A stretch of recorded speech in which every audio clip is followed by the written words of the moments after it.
Hey. Welcome back to Muse Fanfiction. We've got something fire today.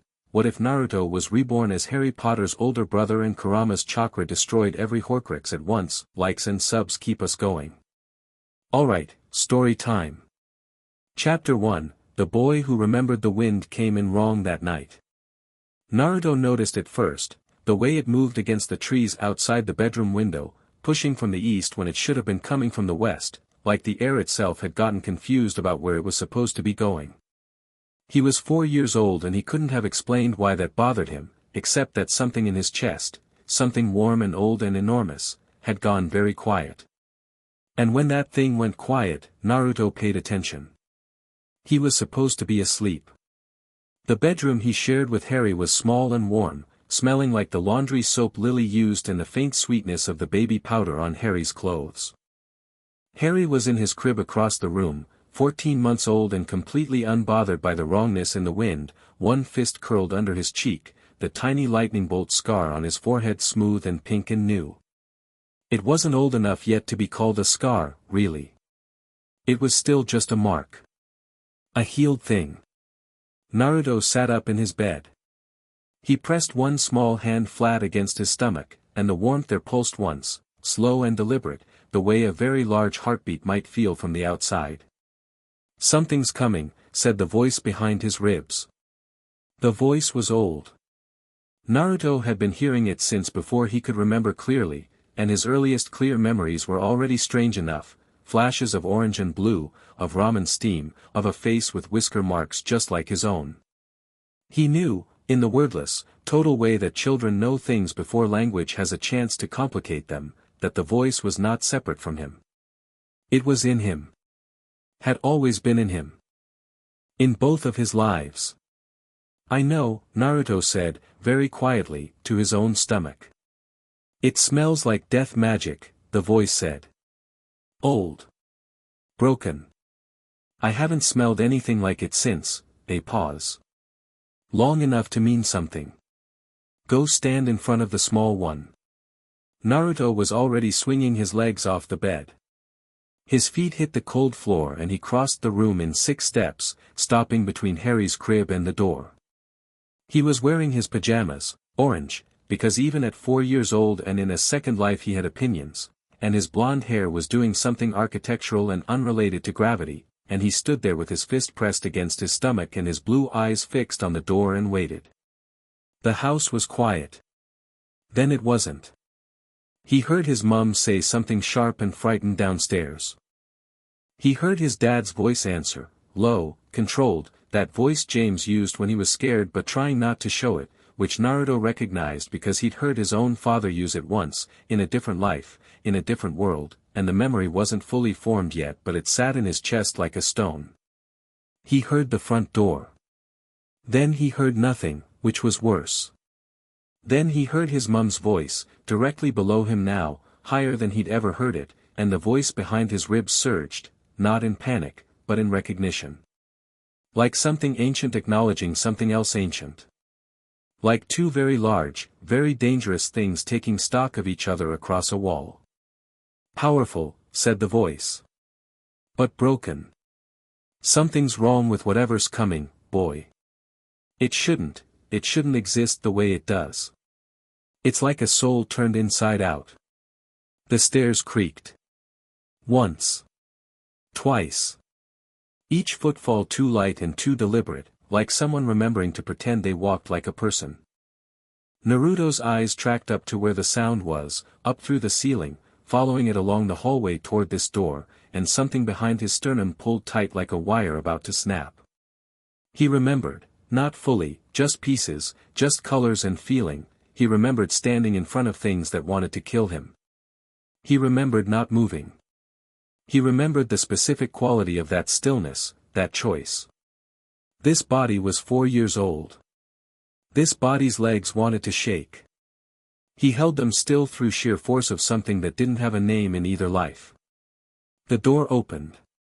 The man who came through it was tall, in the way that things that have learned to arrange themselves into the shape of a man are tall, technically correct, fundamentally wrong. He wore black robes and the face under the hood was pale as candle wax, with eyes like red embers, and Naruto looked at him and felt the warmth behind his ribs flare from a pulse to a roar. "There it is," Kurama said, and his voice was different now, older, rougher, something in it Naruto would later identify as fury. "That's what's left of something that was never supposed to be alive in the first place." The man, Voldemort, though Naruto didn't have that word yet, would only get the word later when he understood what had happened tonight, stopped in the doorway. His red eyes moved from Naruto to the crib and then back to Naruto, and something shifted in his expression. Confusion, maybe.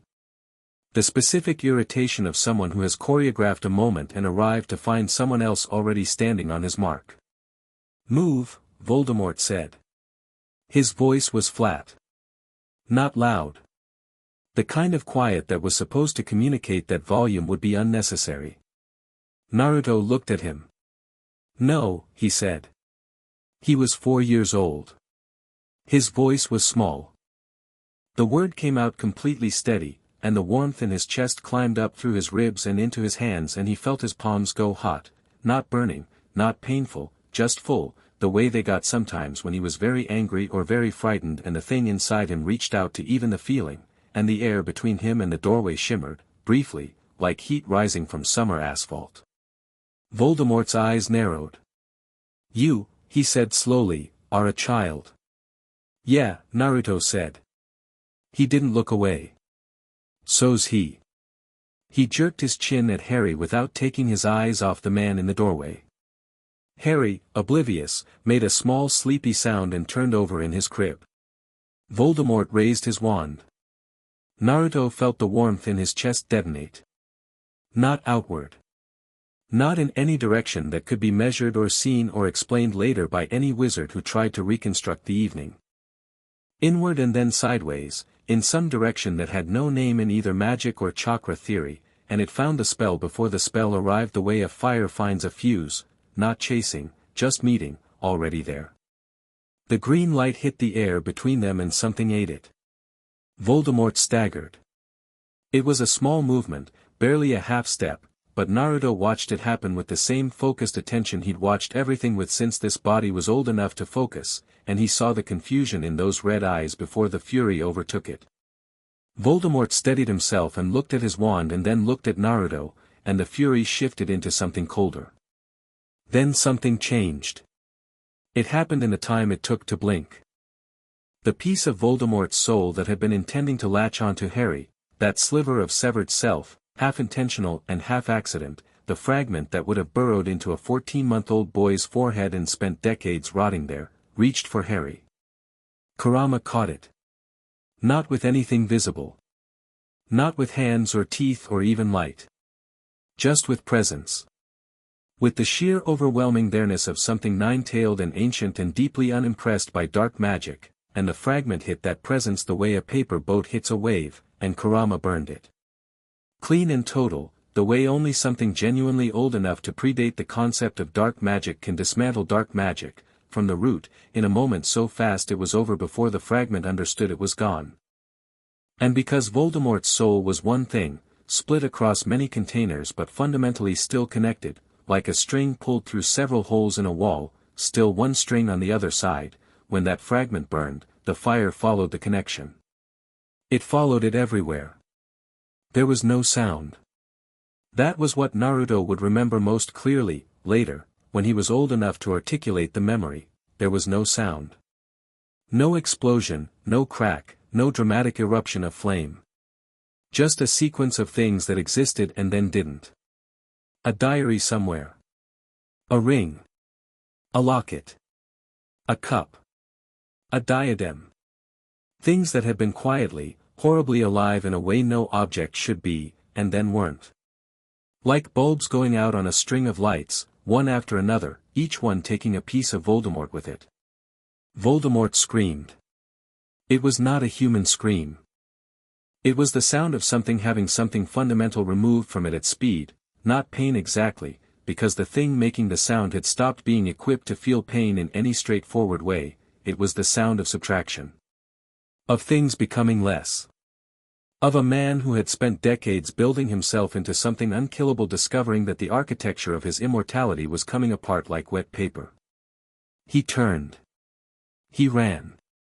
He moved with the jerky wrongness of someone whose body had suddenly stopped cooperating fully, and Naruto heard him go down the stairs and through the house and out into the night, and then the sound cut out entirely, and the house was quiet again.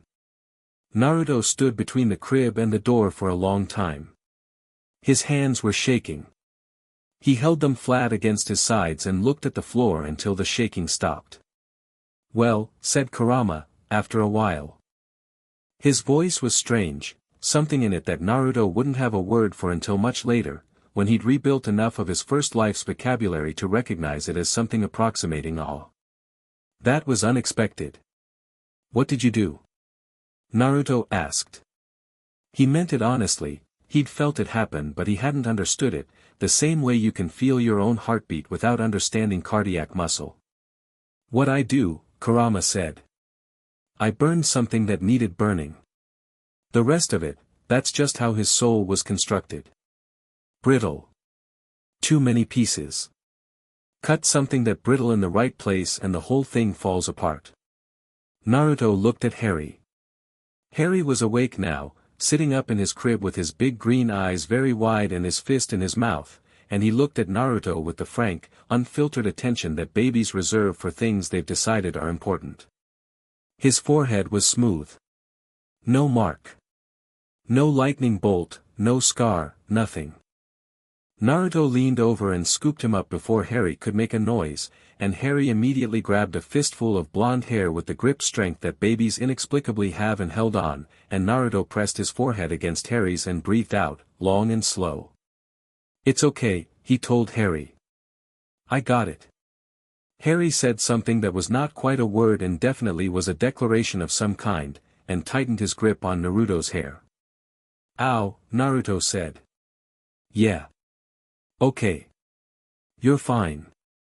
He sat down on his own bed with Harry in his lap, and they stayed that way until the sound started again, neighbors, eventually, someone calling, and then later the rumble of motorbikes and the crack of apparition and a great deal of noise that Naruto correctly identified as the magical world beginning to realize that something enormous had happened tonight. He held his little brother and waited.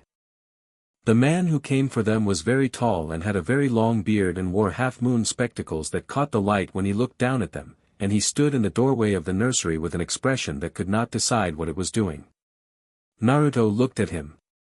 "You're the one in charge," he said. It wasn't a question. The old man's expression settled briefly on something that might have been surprise. "I am Albus Dumbledore," he said. "And you must be Naruto." "Yeah." Naruto looked down at Harry, then back up. "Harry's fine. He's not hurt. I can see that." Dumbledore stepped into the room slowly, the way you approach an animal you're not certain about. His blue eyes moved between the two of them with a quality of attention that Naruto recognized, that specific flavor of intelligence that disguises itself as warmth in order to do its real work undetected.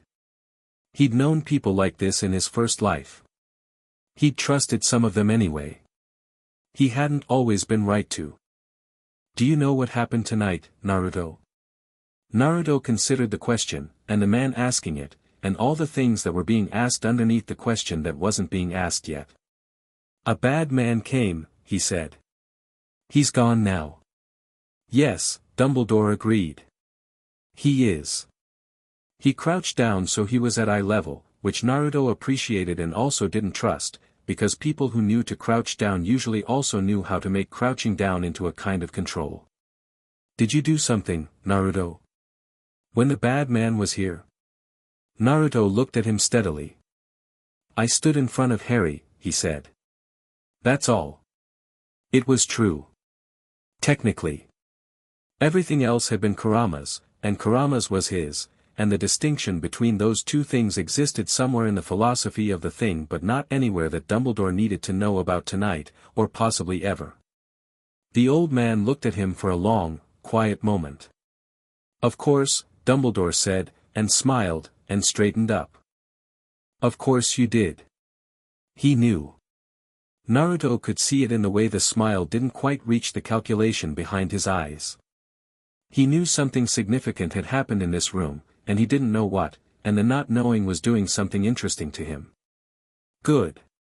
Naruto didn't need him knowing. He needed him finding them somewhere safe and then letting them live, and if Dumbledore had plans that depended on understanding exactly what Naruto was, then the not knowing bought time. What happens to us now? Naruto asked. Dumbledore turned back from whatever thought had taken him briefly away. You'll be placed with family, he said. Your mother's sister, is she nice? A pause. She is, family, Dumbledore said, which was the answer of someone who knew perfectly well that the answer was no. Naruto looked at Harry again. Harry had fallen asleep in his lap, drooling on Naruto's pajama leg, one hand still loosely wound in blonde hair. Okay, Naruto said. Okay, we can do that. He looked up at Dumbledore. But I want to be clear about something. Dumbledore raised an eyebrow.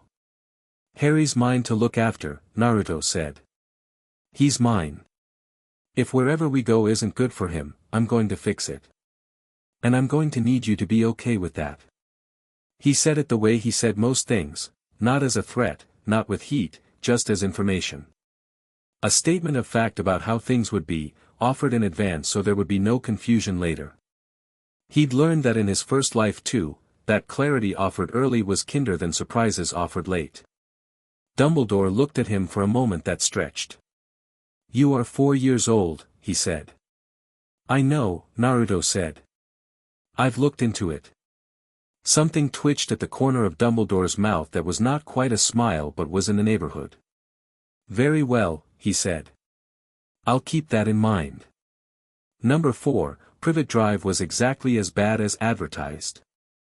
Petunia Dursley opened the door on the morning of November 1st and found 2 boys on her doorstep, a sleeping infant in a basket with a letter tucked under his blanket, and a 4-year-old with blonde hair that defied physics sitting cross-legged next to the basket, very awake, watching her with eyes the color of a summer sky. Petunia looked at the infant, and then at the 4-year-old, and said, "Oh, no." "Hi," said the 4-year-old. "I'm Naruto. This is Harry. He's sleeping." He looked at the basket and then back at her. "You look like my mum. But also not like her. She was sadder than you in the eyes but nicer in the mouth." Petunia's hand tightened on the door. "You're going to have to let us in," Naruto said. "We don't have anywhere else." It was said without self-pity, which was the only reason it worked. Self-pity would have given Petunia something to harden against. Simple fact just sat there being true and waiting to be dealt with. She opened the door. Vernon came home that evening to find Petunia in the kitchen making tea with the fixed expression of someone who has made a decision and is not discussing it, and a 4-year-old sitting at the kitchen table eating biscuits with the systematic dedication of someone who hasn't eaten recently, with an infant asleep in a makeshift bed of folded towels on the floor beside his chair. "What," said Vernon, "is this?" "My nephews," Petunia said, without turning around. "Lily's boys. They'll be staying with us." "Petunia, Vernon." She set the kettle down. "They will be staying with us." Vernon looked at the 4-year-old. The 4-year-old looked back at him. Something in Vernon Dursley's face went through a brief, complicated process, the end result of which was that he sat down at the other end of the table and didn't say anything else about it. Later, Naruto would recognize this as the first time the warmth in his chest had communicated something to a person without him quite meaning it to, a wordless, pressureless sense that had apparently reached Vernon Dursley across the kitchen table and suggested, without words, that there were things in the world that were bigger than Vernon Dursley's comfort. Not a threat. Just perspective. Kurama had probably done it deliberately and was probably pleased with himself. "Obviously," Kurama said, from behind his ribs. The years moved. They were not easy years, not entirely, but they were livable, more than livable, because Naruto had a talent for making things livable that had been built into the bones of his first life and came with him into his second. He couldn't make the Dursleys warm, but he could make them functional. He couldn't make Privet Drive feel like home, but he could make it feel like a base camp, which was a different thing but serviceable. Harry grew. Harry grew into a small, bright-eyed boy who laughed too loud and asked too many questions and followed Naruto everywhere with the complete, unconditional confidence that younger siblings have in older ones before the world has had a chance to teach them skepticism. He had Lily's eyes, which Naruto knew from photographs, and James's hair, which was impossible to do anything with, and his own personality, which was developing along lines that Naruto found deeply satisfying, curious and warm, and with an unexpected dry wit that emerged when Harry was comfortable enough to use it. He did not grow up frightened. This was the thing that mattered most, and it required the most work, and Naruto did the work the way he did most things, quietly and consistently and without making a production out of it. The cupboard under the stairs stayed locked and unused. Harry had a room. It was small, but it had a window and a bed and space on the floor for Harry's things, and Naruto had painted a sun on the wall when Harry was 2 because the room needed color and he'd been 5 and the sun was impressionist at best, but Harry loved it, had loved it so much that Naruto added a fox below the sun, and Harry had said that once you, and Naruto had laughed and said, "Yeah, I guess it is." Dudley had tried bullying Harry twice, when Naruto was 6 and Dudley was 5, both times in that experimental way that bullies begin, testing, seeing what happened. What happened, both times, was Naruto. Not violence. He was 6. Naruto was not in the habit of hitting children. What happened was that Naruto crouched down in front of Dudley and looked at him with those very blue eyes and had a conversation with him, very quietly and very calmly, about choices and consequences, and something in the air around them had gone warm and pressurized in a way that Dudley couldn't have described but felt in his stomach. And whatever Dudley saw in Naruto's face during that conversation was enough to make him rethink his hobby. Dudley did not bully Harry again. Vernon had attempted, once, to explain to Naruto that he and Harry were guests in this house and guests didn't make demands, and Naruto had said, very pleasantly, "Then we'll be happy to leave." And then looked at Vernon with those summer sky eyes while Vernon processed the implications of that sentence. The neighbors who would ask questions, the letter that had come with the boys that had said things Vernon didn't understand but found deeply unsettling, the very specific feeling Vernon got sometimes that the blonde one was not exactly what he appeared to be, an indefinable sense of something large living just behind the boy's eyes. And Vernon had cleared his throat and gone back to his paper, and they had never had that particular conversation again. Petunia was the complicated one. She hated magic and everything to do with it, Naruto understood that. But Petunia's hatred of magic was built on top of something else, something that had more to do with the specific grief of a girl who had wanted something she couldn't have and had eventually had to decide that she didn't want it after all. She'd looked at Lily and found reasons to resent her because resentment was tidier than longing. Now she was looking at Lily's children every morning over breakfast. Naruto didn't push it. He just, occasionally, did small things. He found a photograph of Lily and Petunia as children, young, 8 and 9 maybe, laughing at something out of frame, in a box in the back of the attic, buried under Christmas decorations. He left it on the kitchen counter with no note. When Petunia found it, she stood there for a long time, and then she put it in her pocket instead of throwing it away. She thought he hadn't noticed. He had Harry and Petunia's hair and eye color aren't the same, but the shape of their smiles when they're half laughing and trying not to show it, Harry and Petunia both did that the same way. Naruto mentioned this once, offhand, in the middle of a conversation about something else. Petunia had looked at Harry for a long time after that. Things were still what they were. But they were livable. More than livable. At night, when Harry was sleeping, Naruto sat cross-legged on his own bed in the dark and worked. Not homework. He was 6, then 7, then 8, then 9, and the homework was done in an hour and was not the problem. He was working on something older, something he'd begun reconstructing the way you reconstruct a language you once spoke fluently and have since half forgotten. The warmth behind his ribs was the teacher and he was the student, and the lessons came slowly because this body was young and the channels that Chakra needed to move through took time to build. "Show me again," he'd say quietly, to the dark, to the thing in his chest. And Kurama would, with varying degrees of patience depending on his mood, would let Naruto feel the shape of it, the movement, the gathering and direction of something that existed in the cells of his body and was distinctly, fundamentally not magic but was also not magic in this world, was something that interacted with the magical field the way a stone interacts with water, creating patterns but existing separately from the medium.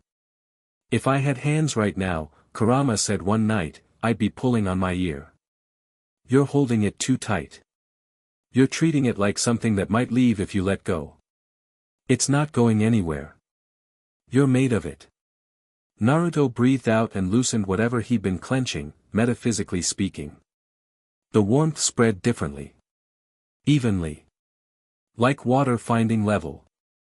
Better, Kurama said, and sounded extremely reluctant about the compliment. Naruto grinned at the ceiling. I'm going to be loud about this, he said. When we get out into the world. I'm not going to hide. Kurama was quiet for a moment. I know, he said. You never were any good at hiding. You say it like it's a bad thing. I say it like it's a fact. Whether it's bad depends on what you run into. A pause. You're going to run into things. I know. And you're not going to back down. No. Then there's no point discussing whether you should hide. Something shifted in the warmth, affectionate, grudgingly. Just be what you are. It worked well enough the first time. Naruto closed his eyes.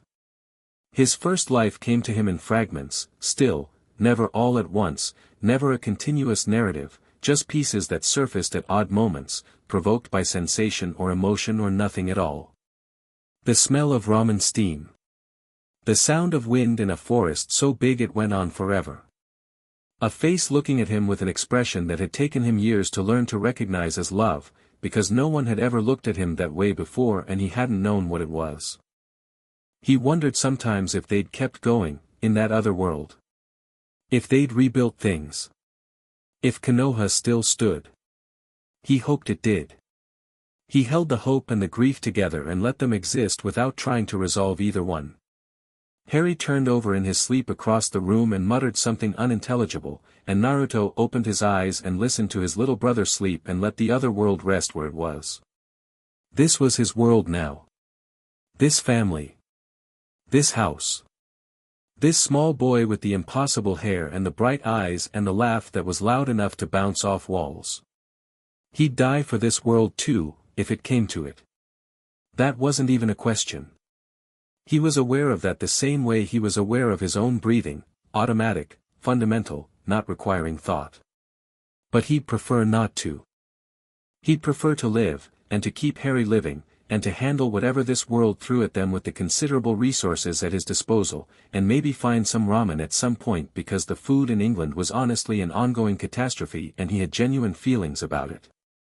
I agree about the food, Kurama said. You've never eaten food. I experience what you experience.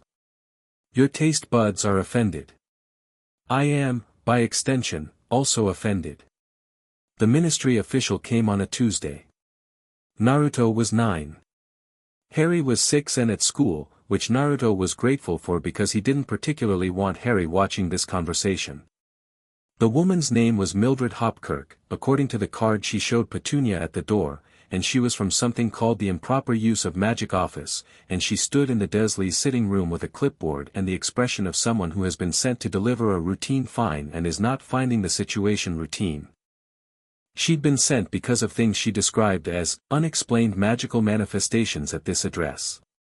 She listed them with her clipboard: an incident of apparent underage magic in 1982 involving what witnesses described as heat without fire. A report from a Muggle neighbor about unusual lights in October of that same year. A more recent catalogue of low-level but persistent magical activity that had apparently been setting off monitoring charms that nobody in the ministry had been able to explain, because the activity didn't match the signature pattern for any registered magical core. The monitoring charms, Naruto said pleasantly, from the armchair where he'd installed himself when the woman came in, were picking up something that isn't magic. Not exactly. Hopkirk looked at him. She'd been doing that since she arrived, in the manner of someone who couldn't quite work out what they were looking at. He was 9. He had blonde hair and whisker marks on his cheeks that she'd been trying not to stare at, and he was sitting in the armchair like he was the one who lived here and she was the guest. "And what would that be?" she said, in the careful tone of official inquiry. "That's a good question," Naruto said. "What year is it?" 1989, right. "Have you got anyone at the ministry who studies," he paused, considering how to phrase it, "energy systems that aren't magical but aren't not magical either?" Horcrux stared at him. "I'm going to guess no," Naruto said. He wasn't being unkind. He was genuinely curious and genuinely answered the question in the half-second she'd needed to not answer it. "That's fine.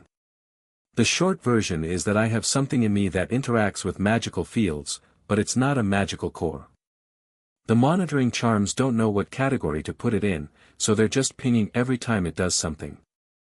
You're not going to be able to find me for anything, because the statutes about underage magic won't apply.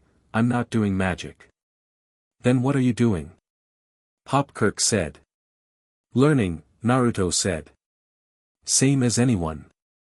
Petunia, in the doorway, was making the expression she made when she had decided not to have opinions about something. Horcrux looked at her clipboard. She looked at Naruto. She looked at the place on the clipboard where she would normally be writing a violation notice, and she was clearly having a conversation with herself about how she would write this up in her report, because her report needed to account for a 9-year-old who had just explained magical monitoring theory to her with the casual competence of someone who had clearly been thinking about this for years. "Your name is Naruto Potter," she said. "Yeah." "Harry Potter's brother." "Older brother." "Yeah." She wrote something on her clipboard. She scratched it out. She wrote something else. "We'll be in touch," she said, eventually. "Sure," Naruto said. "Tell whoever you report to that the activity is increasing gradually and will probably be more noticeable in a few years. Not dangerous. Just," he tilted his head, "present. In case they want to send someone who studies energy theory instead of violation law." Horcrux left. Petunia watched her go and then turned to look at Naruto.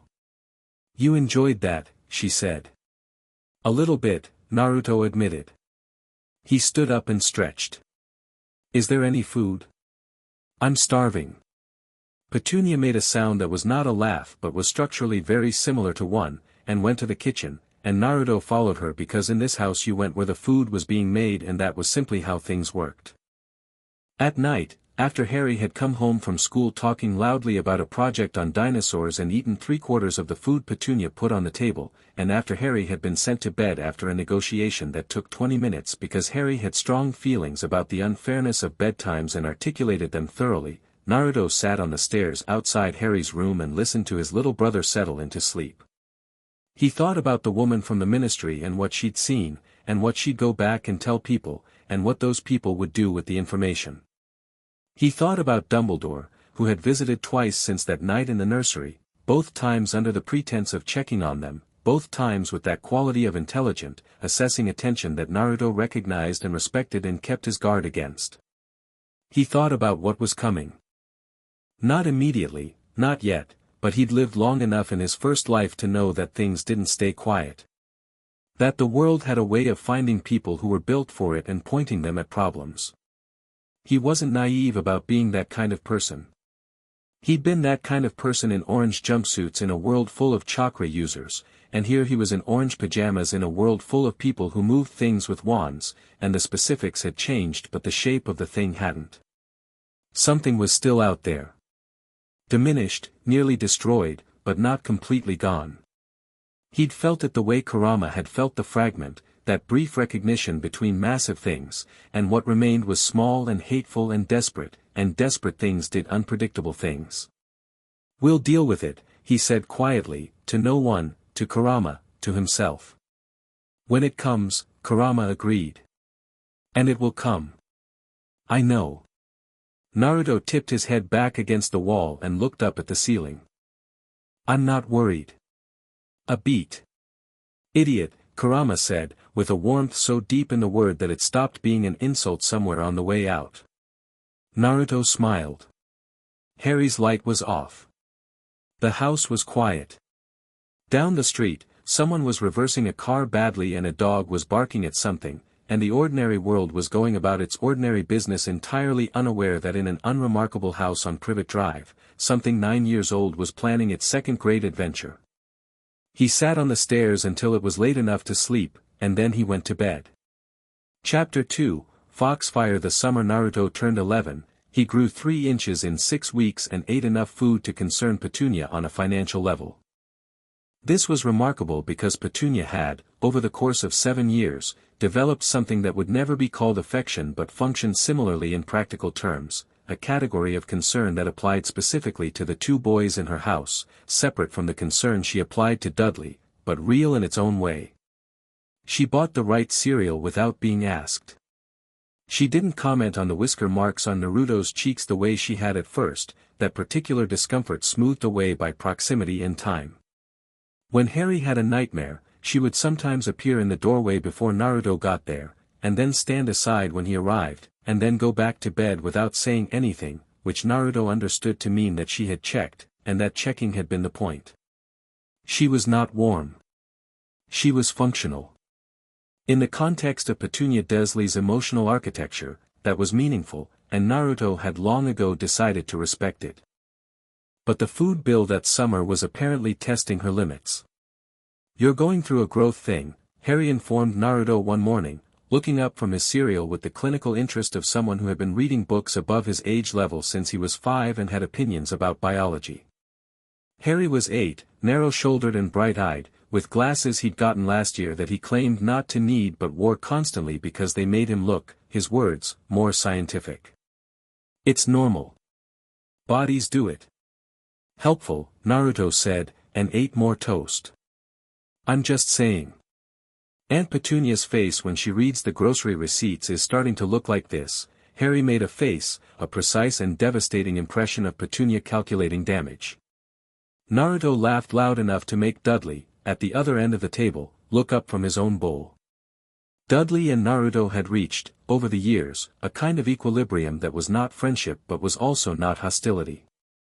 It was something closer to mutual recognition. Dudley had worked out that Naruto was something he didn't have a category for, and had made peace with not having a category for it, and Naruto respected that more than he would have respected forced cheerfulness. Dudley was not clever but he was observant in the specific way that large, physically confident people sometimes are, and what he had observed about Naruto was enough to make him careful, and careful Dudley was much easier to live with than careless Dudley. He looked at Harry's impression of Petunia and snorted into his cereal, which was the most solidarity Dudley had ever shown them, and Harry looked delighted. "Don't push it," Naruto told Harry. "I'm not pushing anything. I'm making observations." "Observations aren't pushing. Your face is pushing." Harry made his face more so, on purpose, and Naruto threw a piece of toast at him, and Petunia walked in from the hall and looked at the toast on the floor and then at both of them with an expression that suggested she was deeply tired in a way that had nothing to do with sleep. "Clean that up," she said, and went to put the kettle on, and that was breakfast on an ordinary Tuesday in the summer of 1990. The ordinary Tuesdays were not the whole summer. The summer was also the summer Naruto had decided, with the calm, purposeful energy he brought to things he'd been planning for a long time, to stop being careful about his own power. Not reckless. He was never reckless.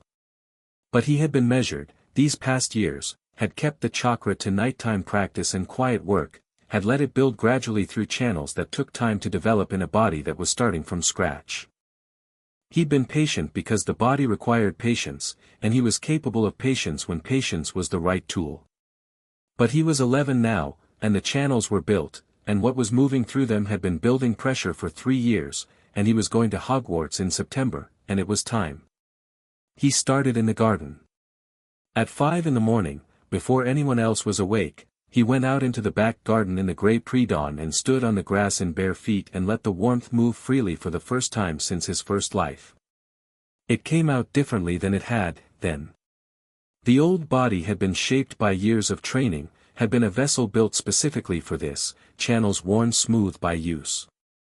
This body was young and new and the construction was solid but the fit was still slightly imprecise, like new boots not quite broken in. But it moved. It rose from his center and moved through his limbs, and when it reached his hands it lit them, not metaphorically, not approximately, genuinely, orange gold light wrapping his knuckles and fingers like a second skin, warm enough to see in the dim morning but not hot, not destructive. Naruto looked at his hands. "Hello," he said. "Show off," said Kurama, but the word came wrapped in something warm. He practiced until the sun was fully up. He practiced shadow clones, which worked differently in this body. The clones formed but flickered at the edges, not quite solid, which Kurama said was a construction issue rather than a power issue and would resolve with repetition. He practiced moving the chakra in the specific directional patterns he remembered, the ones that had names in his first language that this body had never spoken but still somehow knew. He practiced until sweat was running down his back and the garden looked like it had been through a minor atmospheric event, and the neighbor's cat was sitting on the fence staring at him with the terrified fascination of a cat encountering something its instincts have no framework for. He nodded at the cat. The cat left. Harry found him at 7:30, still in the garden, sitting cross-legged on the grass and apparently doing nothing, which meant Harry watched him for 2 full minutes trying to work out what he was doing before giving up and walking over. "What are you doing?" Harry said. "Breathing," Naruto said. Harry sat down next to him. He looked at the grass around Naruto, which was extremely lush and slightly luminescent in a way that regular grass was not, and then at Naruto's hands, which were settled on his knees and radiating the faintest suggestion of warmth. Harry was 8 and had grown up with Naruto and had a working understanding of the fact that his older brother was not exactly standard. He didn't ask stupid questions. He also didn't ask no questions. He had a policy against silence when curiosity was available. "The glowing thing," Harry said. "That's the stuff in your chest." "Yeah." "Kurama's stuff." "Ours." "Yeah." Naruto opened his eyes. "I've been practicing with it at night, but I'm going to start doing it properly. Out in the open. I'm done being quiet about it." Harry considered this. He picked a piece of grass and looked at it. "Are people going to have opinions?" "Definitely." "Loud opinions?" "Probably." Harry nodded slowly. He seemed to be running calculations. Then he said, "Okay. Do you want help?" "I could, I don't know, stand here and look like I'm supposed to be here." Naruto looked at his little brother, this small, serious, impossibly earnest 8-year-old with his mad hair and his scientific glasses and his complete, unwavering confidence that if Naruto was doing something, it was worth standing next to. "Yeah," he said. "Come sit with me." Harry sat. They sat together in the morning sun and Naruto showed him, slowly, the way the warmth moved, held out his hand so Harry could feel the heat of it, orange gold light shifting across his palm, and Harry watched with those wide green eyes going wider. "That's extraordinary," Harry said, and sounded exactly like the 8-year-old who'd been reading encyclopedias for 3 years, utterly matter-of-fact and entirely amazed at the same time. "Yeah," Naruto agreed. "Can I learn it?" "I don't know," Naruto said honestly. "You have a different kind of energy. Magic. They're not the same thing. But could they work together?" Naruto hadn't thought about it in precisely those terms. He turned the idea over. Behind his ribs, Kurama stirred with the thoughtful, attentive quality he had when something genuinely interested him. "Maybe," Kurama said. "The little one's core is unusually strong for his age. There could be something there." "Maybe," Naruto told Harry.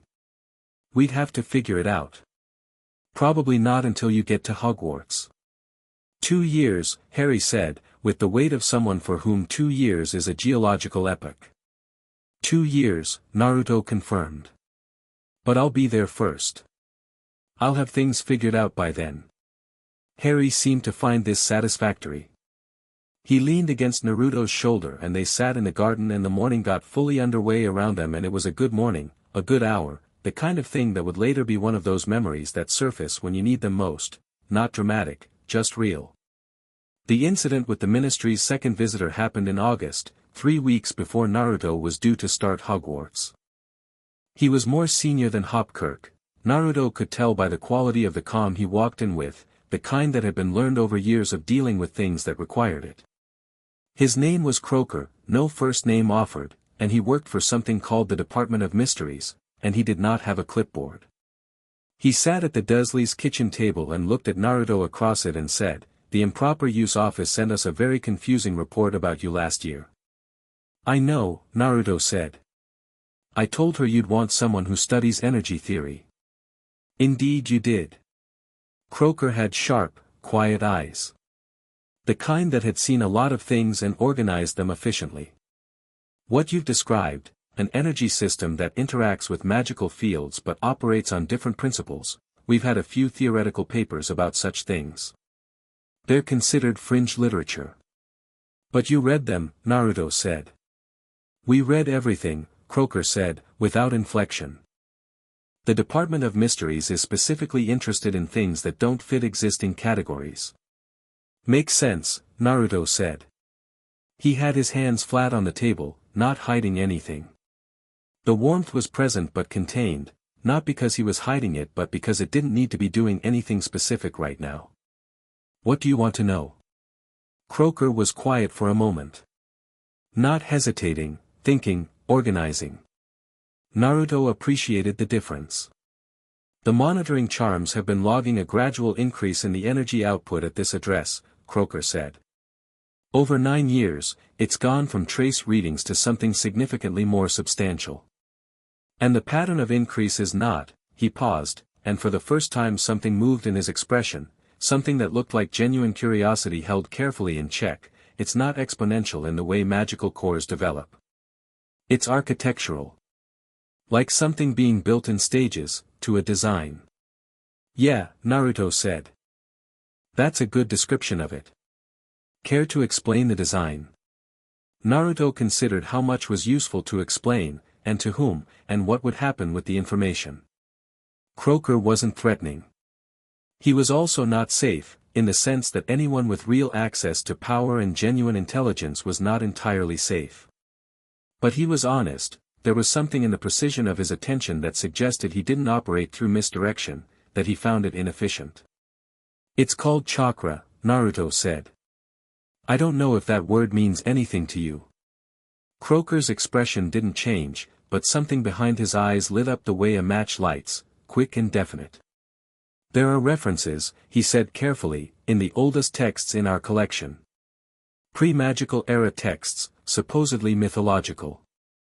We've never had a confirmed manifestation." "Well," Naruto said, "now you have one." He held out one hand, palm up, and let the chakra come to the surface, orange-gold warmth rising through the skin, light that was not quite fire and not quite anything else, filling the lines of his palm and spreading to his fingers, consistent and controlled and bright in the August kitchen. Croker looked at it for a long time. His pen was in his hand but he wasn't writing. "That's," he said, and stopped. Tried again. The texts described it as the energy of living things. Of physical matter and spirit simultaneously. "Yeah," Naruto said. "Both at once. That's what it is. And you've been developing this since you were how old?" "It was always in me," Naruto said. "The building is what I've been doing. Shaping the channel so it can move properly." "The channels," Croker said, in the voice of a man who is writing extremely fast in his head even though his pen hasn't moved. "Which are, inside," Naruto said, not unkindly. "Not something I can show you. You'd have to take my word for it." "The interaction with magical fields," Croker said. He had pivoted to another angle with the efficiency of someone accustomed to the limits of access. "When you use this chakra, does it interfere with magic?" "Not interfere." Naruto thought about how to say it. "It's more like, you know how light and water are different things, but when you shine light through water it does something. The water doesn't become light and the light doesn't become water, but they do something to each other." Croker wrote that down. Actually wrote it, finally, in a small notebook he'd produced from nowhere. "There are implications," he said, almost to himself. Probably, Naruto agreed. I expect the next few years will shake some things loose. You're starting Hogwarts in September. Yeah. Dumbledore knows you're coming. Croaker looked up. Does he know what you are? Naruto smiled. He knows I'm interesting, he said. That's probably enough for now. Croaker looked at him for a moment more. Then he closed his notebook. If you're willing, he said, at some point, controlled conditions, your terms, I'd like to study the interaction. The Department of Mysteries is a confidential institution. Whatever we document wouldn't be in public circulation. I'll think about it, Naruto said. Ask me again when I'm not 11. Croaker almost, smiled. Fair enough. He stood, straightened his coat. One more question. Yeah. The night your parents died. He said it carefully, without softening it or making it dramatic. Just fact. The monitoring charms that were active in that area registered a single enormous event. An energy release with no magical signature. We've never been able to categorize it. He paused. Was that you? Naruto was quiet for a moment. Sort of, he said. The dark structures that were detected in certain objects across Europe, things we've been monitoring for years, objects with corrupt magical signatures, they all went dark simultaneously that night. Every one of them. Naruto didn't say anything. Voldemort's soul fragments, Croaker said quietly. He said the name without flinching, which Naruto noted. We knew they existed. We couldn't prove it and we couldn't touch them. Whatever happened that night reached all of them simultaneously. He looked at Naruto with those careful, honest eyes. Thank you, he said. For whatever it was you did. Naruto looked at the table. They killed my mum and dad, he said. Yes, Croaker said. They did. Then I didn't do it for the wizarding world, Naruto said, not harshly. I did it because I was in the room and he was there. I understand, Croaker said. The outcome was the same. He left, and Naruto sat at the kitchen table in the summer light, and the warmth in his chest was steady and quiet, and after a while he got up and went to find Harry, because Harry was probably in the garden reading something and it was nearly lunch and he had strong feelings about making sure Harry ate properly. The Hogwarts letter arrived on a Wednesday. 2 letters, technically, one addressed to Mr. N. Potter in the emphatic green ink that all Hogwarts letters apparently used, and one addressed to Mr. H. Potter, which was Harry's preliminary notification that he would be receiving a proper letter in 2 years when he turned 11. Harry held his preliminary notification and read it twice and then said, "Why do they send it early? What's the point of knowing in advance?" "Probably so you have time to be excited," Naruto said. "I'm already excited. I've been excited since you told me about it. I didn't need a letter."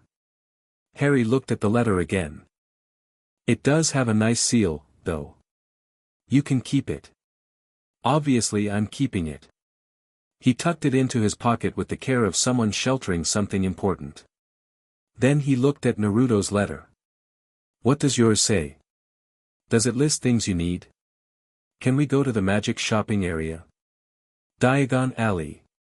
"Yes, that. Can we go?" "Yeah. Next week, probably. Dumbledore will send someone." He paused. "Or come himself." Harry made a face. "I don't like Dumbledore," he said, with the frank confidence of an 8-year-old who had not yet learned to disguise opinions. "He looks at you like he's reading something." "He is reading something," Naruto said. "Just not what he thinks he is." "Does that bother you?" Naruto thought about it. "No," he said. "You can't read something you don't understand. He doesn't understand me, so whatever he thinks he's reading is mostly just his own ideas." Harry seemed to find this philosophically satisfying. He nodded and went back to his book, and Naruto opened his letter properly and read the supply list and thought about Diagon Alley and what it would be like to walk into a world that was his in some way, part of the world he'd been born into this time, for the first time. He was ready. He'd been ready for years, but now it was real and it was soon, and the anticipation sat in his chest alongside Kurama like a second warmth, and Kurama let it sit there without comment, which meant he was feeling something similar. Dumbledore came himself. Of course he did. He arrived on Saturday morning in that particular way of his that suggested he had always been there and you'd simply failed to notice, standing at the front door with his long robes and his half-moon spectacles and his expression of warm, calculating benevolence, and Petunia opened the door and showed him into the sitting room with the stiff correctness of someone receiving someone they found significant and unsettling. Naruto came downstairs and sat across from him, and Harry positioned himself in the doorway because Harry was not technically invited to this conversation but operated on the principle that doorways didn't count as being in a room. "I'll take Harry with us," Naruto said, before Dumbledore opened with whatever he'd planned to open with. Dumbledore looked at Harry in the doorway. Harry looked back at him with frank, assessing green eyes. "Of course," Dumbledore said. "I thought as much." They went by flow, which Naruto found philosophically interesting, a travel system that used fire and asked you to trust it, which he was completely comfortable with in ways that had nothing to do with magic. Harry went through first at Naruto's suggestion, and then Naruto followed, and the disorientation of it was nothing, literally nothing, compared to some of the things he'd moved through in his first life. Diagon Alley was loud and bright and smelled like a marketplace, specific scents layering over each other, potion ingredients and baking and old wood and something electric that was magic being actively used nearby, and Naruto stopped just outside the leaky cauldron and looked at it all with the feeling you get when you walk into a room and find it's exactly as large as you hoped it would be. Harry grabbed his sleeve. "That shop," he said, pointing. "It has a sign that says cauldrons, all sizes, all metals. They're really doing full-size commitment to the cauldron business." "Focus," Naruto said. "I am focused. This is what focus looks like on me." They bought cauldrons, and books. Harry selected 4 books that weren't on anyone's list and that Naruto bought without comment, and robes, and potion ingredients, and an owl at the magical menagerie that chose Naruto by landing on his head and refusing to move for 10 minutes, a large tawny bird with orange-gold feathers that Kurama said smelled like chakra-adjacent creature, which was probably why it had attached itself. "His name is Kage," Naruto told Harry. "Does that mean something?" "Shadow." Harry looked at the orange-gold owl. "He doesn't look like a shadow." "I know. I'm ironic." The wand was last. Ollivander's was exactly what Naruto had expected, narrow, dusty, intensely specific, the kind of shop that organized itself around a single function and did that function with absolute commitment. Ollivander himself looked like he'd been there as long as the walls and remembered more about both than either would prefer. He looked at Naruto for a long time when they came in. "Naruto Potter," he said, in the way of someone reading off an internal catalog. "I have been waiting, not long, but I have been waiting." He tilted his head. "You have something in you." "I know," Naruto said. "Something that isn't magical." He came closer, with the unself-conscious personal space incursions of someone who has been doing very close wand fitting for decades and no longer registers distance as a social concept. He peered at Naruto's hands. At his eyes. "You glow." "A bit." Warmly, Ollivander said, approvingly. He turned to his shelves. "Wands are not going to be straightforward with you, I suspect." "Nothing is," Naruto agreed. 23 wands later, Ollivander stood with his hands on a long, rectangular box and an expression of deep professional curiosity. "This one chose itself," he said. "The moment you walked in. I felt it from the shelf." He opened the box and inside was a wand that was unusual. 12 inches, dense white wood with a warm grain that shifted slightly gold in the light, with a core that Ollivander described, in a voice that had gone very quiet, as a tail hair, he said. "From something I obtained 30 years ago. I was told it was from a large fox. A very, very large fox." The warmth in Naruto's chest surged so hard he actually put a hand on the counter. Behind him, Harry made a small sharp sound. "Well," said Kurama. And for once he didn't say anything else, just that one word, weighted with something enormous and private. Naruto picked up the wand. The warmth came through it differently than it came through his hands, focused, channeled, like water through a funnel rather than water across a plain. The wand and the chakra knew each other. Of course they did. How? Naruto said. Ollivander's expression was somewhere between delighted and reverential. How does anything find its way to where it's meant to be, he said. I don't think about it too hard. It upsets the system. Naruto held the wand and thought about the distance between worlds, and the things that crossed it, and the 45 years between when this wand had been made and right now, this moment, and whether any of it was coincidence. He decided it probably wasn't. That was okay. He'd stopped having feelings about fate around his first death. Fate could do what it wanted. So could he, and usually he did it louder. He paid for the wand. On the way out of Ollivander's, Harry walked very close to him and didn't say anything for a full minute, which was very unlike Harry and meant he was processing something large. That was his, Harry said, finally. Kurama's. Part of him. A piece. Yeah. And it waited, Harry said. For you. Apparently. Harry was quiet for another moment.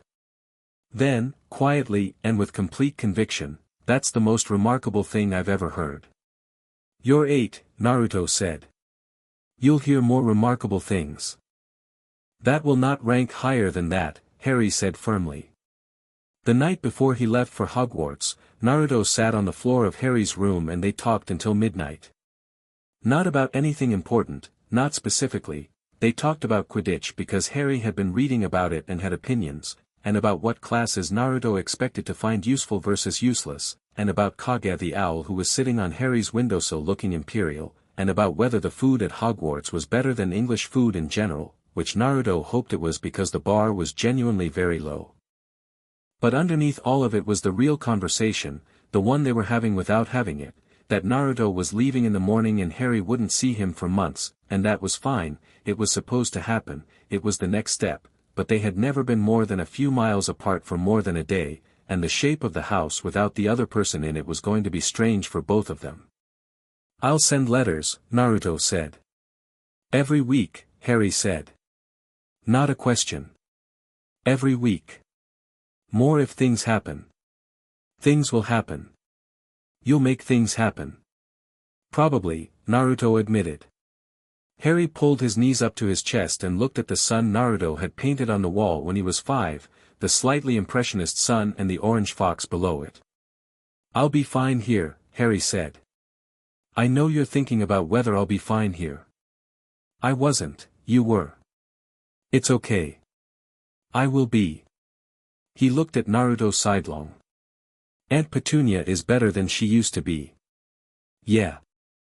And I have 2 years to practice being ready for Hogwarts. You're already ready for Hogwarts, Naruto said. You've been ready for 2 years. You just have to wait for the building to catch up. Harry smiled at that, the quick, warm smile that was entirely his own, that Naruto had watched develop from the very first expression this baby had made at him across a dark nursery on the worst night of his second life, and that had grown into this particular warmth, this sharpness, this capacity for feeling things fully without being crushed by them. Naruto had made sure of that. Every day for 8 years, he had made sure of that. Not by protecting Harry from the world would need to be dealt with eventually and he wasn't doing Harry any favors by making him fragile. But by making sure Harry knew, in his bones, that he was worth loving. That someone was fully, unconditionally in his corner. That whatever the world threw at him, he had already been decided about. Hey, Naruto said. Yeah. You know, right? Whatever happens over there, whatever happens with Hogwarts and magic and all of it, you know that you're the reason I get out of bed every morning. You specifically. Not the adventure. Not the power stuff. You. Harry looked at him. He was 8 years old and wise enough to know when sincerity was being offered and to take it seriously. I know, he said. I've always known that. He paused. Same, by the way. Obviously same. Obviously, Naruto agreed. They sat in comfortable silence until Harry started falling asleep against the wall, and Naruto carried him to bed the way he'd been carrying him to bed since Harry was a baby, and Harry was too old for this now technically but didn't say so, just let himself be put to bed and pulled the blanket up and was asleep before Naruto reached the door. Naruto stood in the doorway for a moment. The sun on the wall caught the light from the hallway, warm gold, slightly crooked, painted by a 5-year-old with a strong opinion and no formal technique. He turned off the light and went to finish packing. The train pulled out of King's Cross the next morning in a cloud of steam, and London fell away behind it, and Naruto sat in a compartment with his trunk and his orange gold owl and the wand made from something that had crossed the distance between worlds to find him, and the warmth in his chest rose and settled into something that felt unmistakably, irrevocably like the start of something. Ready? Said Kurama. The countryside was opening up outside the window, green and gold under a September sky, wide and unhurried and full of the particular beauty of a world that has been doing its thing for a very long time and intends to keep doing it. Yeah, Naruto said. Let's go. Chapter 3, What the Hat saw. The Hogwarts Express arrived at Hogsmeade Station as the sun finished going down, and Naruto stepped off the train into air that smelled like pine forest and lake water and something electrical that wasn't thunder, and looked up at the castle for the first time. It was exactly as large as it should have been. He'd expected that, had known, intellectually, from everything he'd read, that Hogwarts was enormous, was a landmark, was the kind of building that people used words like magnificent about without being wrong. But knowing and seeing were different things, and seeing it rise from the hillside in the dark, lit from every window, towers stacking against the stars, he felt something in his chest that had nothing to do with Kurama, just the clean, sudden recognition of a place that was going to matter. Not bad, Kurama said. For something made without chakra. High praise, Naruto said quietly. A first year next to him looked up. She was small and brown-skinned with an enormous amount of bushy hair and a brand new set of robes she'd clearly pressed carefully, and she was holding a copy of Hogwarts, a history to her chest the way other people held comfort objects.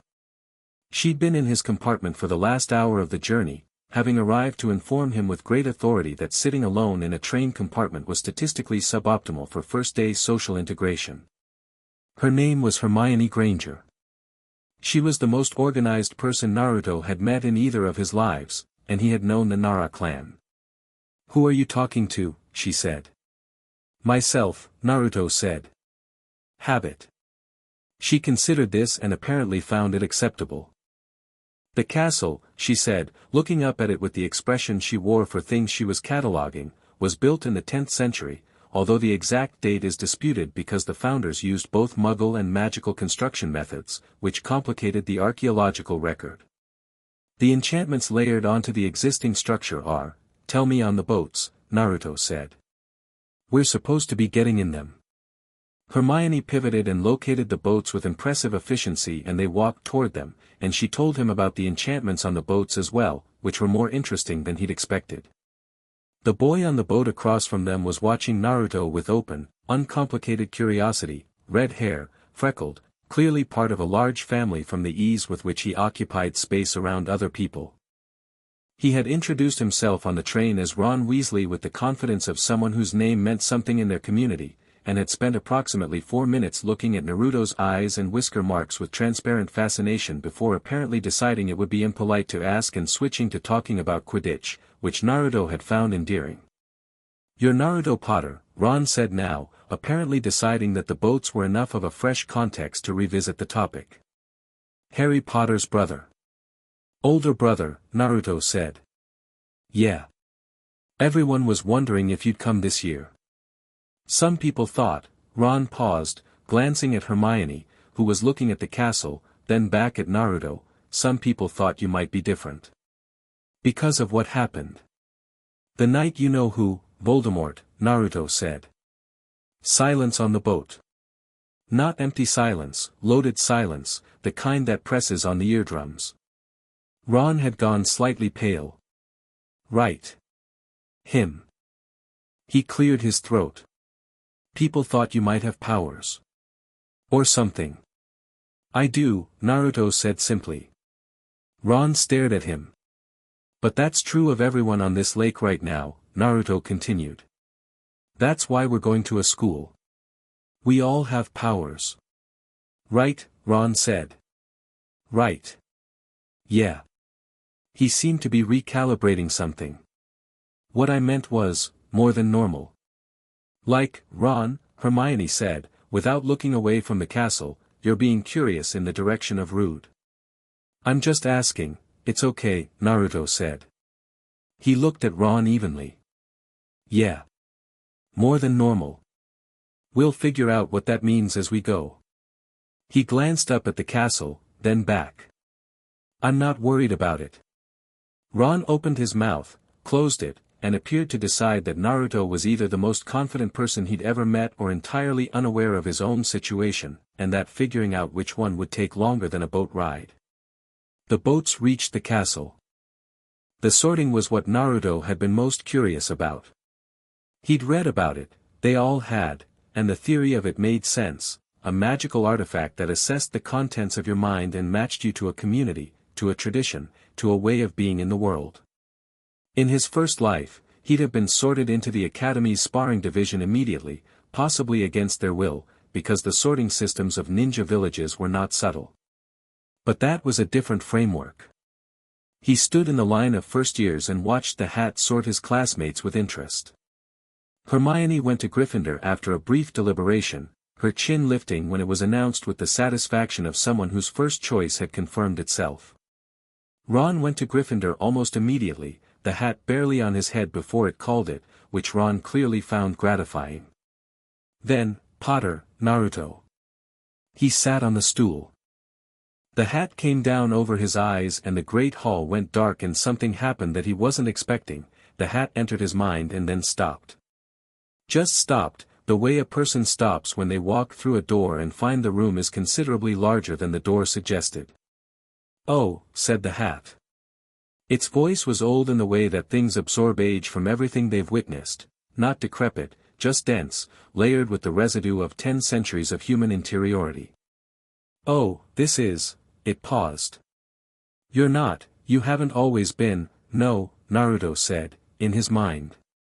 2 lives. Yeah. The hat was quiet in the particular way of something processing something it has no existing framework for. Naruto waited. He wasn't nervous, and the hat, he suspected, could feel that he wasn't nervous, which was probably adding to its difficulty. Most children, the hat said eventually, when I look into them, I see one person trying to work out who they are. You are a person who has already worked out who they are twice. Is that a problem? Not at all, the hat said. It's simply, I have 4 options, and normally I'm matching potential to environment. But your potential, another pause, you don't fit inside a house. You understand that. Any of the 4 would be smaller than you. Sure, Naruto said. But I'm not going to Hogwarts to be contained. I'm going to learn. Which house is best for that? For learning. The hat seemed to find the question clarifying. All of them have knowledge. But you're not talking about acquiring information, are you? You're talking about, being changed by what you encounter. Being challenged. Yeah, Naruto said. That one. Then the question becomes which environment produces the most friction, the hat said, with what might have been dry amusement. Friction, in your case, being productive rather than destructive. You're overthinking it, Naruto said. Put me wherever the best people are. I'll figure out the rest. Best is not a sorting criterion. Then put me where I'll do the most good. The hat was quiet for so long that he heard rustling in the hall, students shifting, the particular sound of an audience whose attention is strained by waiting. The last time I sorted someone I genuinely didn't know what to do with, the hat said, almost conversationally, was a very long time ago. Founder's era. Considerable drama followed. I'll try to keep the drama manageable, Naruto said. No you won't, the hat said, and it sounded almost fond. Then, loud enough for the hall, Gryffindor. The Gryffindor table erupted. Naruto lifted the hat off his head and handed it back to Professor McGonagall, who took it with the expression of someone who had been watching the sorting run long and needed to account for that time in her schedule, and he walked to the Gryffindor table and sat down between Ron and an open space that Hermione appeared to have maintained by means of strategic elbow placement. The applause was louder than it had been for anyone else. Not because of him specifically, because of Harry Potter's brother, which was a designation he was going to have to do something about fairly soon, but tonight was not the night for that. Tonight was for the food, which arrived the moment the last student sat down and which was, significantly better than English food, he was relieved to confirm. He ate with the focused appreciation of someone who had been living on Petunia's cooking for 7 years and was genuinely grateful for the upgrade. "You were up there for ages," Ron said. "What was it saying to you?" "We were having a conversation," Naruto said. "The hat doesn't have conversations," Ron said. "It just shouts a house." "It had a conversation with me," Naruto said. Hermione had her notebook out. She'd produced it from her robes during the sorting and had been making observations about the castle architecture, which she was now using to make observations about Naruto. "What did you talk about?" "Friction," Naruto said. Hermione wrote that down without asking for clarification, which he found admirable. From the head table, he could feel Dumbledore watching him. He'd felt it since he sat down, that specific quality of attention, the reading something he couldn't quite read quality, directed at him across the length of the Great Hall. Naruto ate his food and did not look up, which would make Dumbledore work harder for whatever information he was trying to gather from across a room, and working harder for things was good for people like Dumbledore. When he did look up, casually, between courses, just a general sweep of the head table, he found what he'd actually been looking for. Professor Quirrell was at the far end, wearing a purple turban that was doing absolutely nothing to conceal the fact that something was wrong with the back of his head, and Naruto would have noted the turban and moved on except that the moment he looked at Quirrell, Kurama made a sound. Not a word. A sound, low and resonant and deeply, profoundly contemptuous, the specific register of something ancient encountering something that had offended it personally. "There," Kurama said. "I see it," Naruto said, very quietly, into his cup. "That's what's left." His voice had the quality of someone identifying a rat in the walls. "That fragment I burned. It wasn't all of it. Not enough to be whole, nowhere near enough, but it found a host." "The professor," Naruto said. "The back of the professor's head," Kurama corrected, with withering specificity. "It can barely hold itself together. It's like," he paused, apparently searching for a comparison, "like a fire that's mostly ash. Still hot in the center. Still dangerous if you touch it. But not what it was." "Not what it was," Naruto agreed, still not looking at Quirrell. He filed it away. Sorted it alongside everything else he'd filed tonight, Dumbledore's attention, the castle's layout, the quality of the magic here, the people he'd met. He was not going to do anything about Quirrell tonight. Tonight was the first night, and the first night was for eating and sleeping and beginning. The rest could wait until he understood what he was dealing with. Hogwarts had been expecting a child. Naruto figured this out in the first week. Not because anyone said it, people at Hogwarts were mostly too polite to say what they were actually thinking, with exceptions, and he was starting to categorize the exceptions, but because of the gap between expectation and encounter that he could see in the faces of his professors every time he did something in class. Transfiguration was first, and he liked McGonagall immediately. She had the quality of someone whose standards were genuinely high, which he respected, and she'd been teaching long enough to be good at it, which he also respected. She demonstrated the match-into-needle transformation with exact, practiced precision and told them to try. Naruto's match became a needle on the third attempt, which was apparently fast. Then he looked at the needle and thought about it, and made it into a thread, and then made the thread a needle again, and then made it a needle that was the correct length for the match it had started as, because transfiguration, he suspected, was most interesting when you pushed the edges of where it stopped. McGonagall came by and looked at his needle. Then she picked it up and turned it over. The weight is wrong, she said. Slightly too light. I know, Naruto said. I was working backward from thread.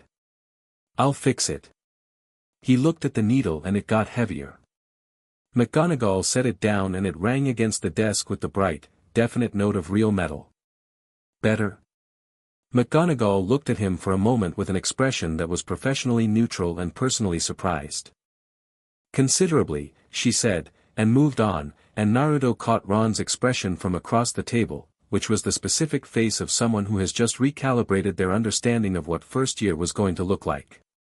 Charms was Flitwick, who was small and enthusiastic and bounced slightly when he was pleased, which Naruto found charming. He taught the Wingardium Leviosa charm with the genuine delight of someone who had never gotten tired of watching students levitate things, and Naruto performed it correctly and then, because the charm was a directional push and he was curious whether it had a directional pull built in by the same mechanics, tried the reverse, and the feather came back down in a controlled float instead of dropping, and Flitwick gave a small squeak and climbed onto his stack of books to see better. The reversal, Flitwick said, at a volume intended to be addressing Naruto privately but carrying across the room. You inverted the charm. Is that not how it's supposed to work? Naruto said. It's not how students in their first week are supposed to work, Flitwick said. How did you? The wrist movement would have needed to be, like this, Naruto said, and showed him. Flitwick wrote it down. Literally wrote it down in a small notebook that appeared from his pocket, which Naruto found gratifying. It was the response of someone who treated new information as a gift rather than a problem. Defense against the dark arts was Quirrell. Naruto sat in the front row. He watched Quirrell teach with the attention he gave things that he was simultaneously learning from and assessing for threat, which was a particular kind of two-track focus he developed in his first life. Quirrell was, whatever the thing on the back of his head was, still a real professor. His information was accurate, his explanations of dark creature behavior were detailed and correct. The man underneath the parasite was clearly intelligent, and Naruto found that more uncomfortable than if Quirrell had been simply bad at his job, because it made the situation more complicated. The thing on the back of Quirrell's head knew Naruto was there. He could feel it the way you feel something that has learned to be very still being very still in your direction, not active, not approaching, just aware. And the awareness had a quality to it that Naruto would describe as recognition underlaid by a very specific and intense fear. It remembered the nursery. Whatever piece of consciousness still existed in that shredded remnant, it remembered a dark room and green light and something enormous reaching out and burning. Good, Naruto thought. Let it remember. He raised his hand in the middle of Quirrell's explanation of how to handle a Grindilo. Professor, he said pleasantly. If a Grindilo grabs your leg and you can't use a wand, is there a non-magical defensive technique that works? Quirrell looked at him. His stutter was less pronounced when he was not actively performing nervousness, and when he looked at Naruto directly his eyes were clear and sharp under the frightened effect. That would depend on a sharp upward blow to the wrists, Naruto said. The grip tendons, specifically. They're strong enough to hold but the structure is brittle if you know where to hit it.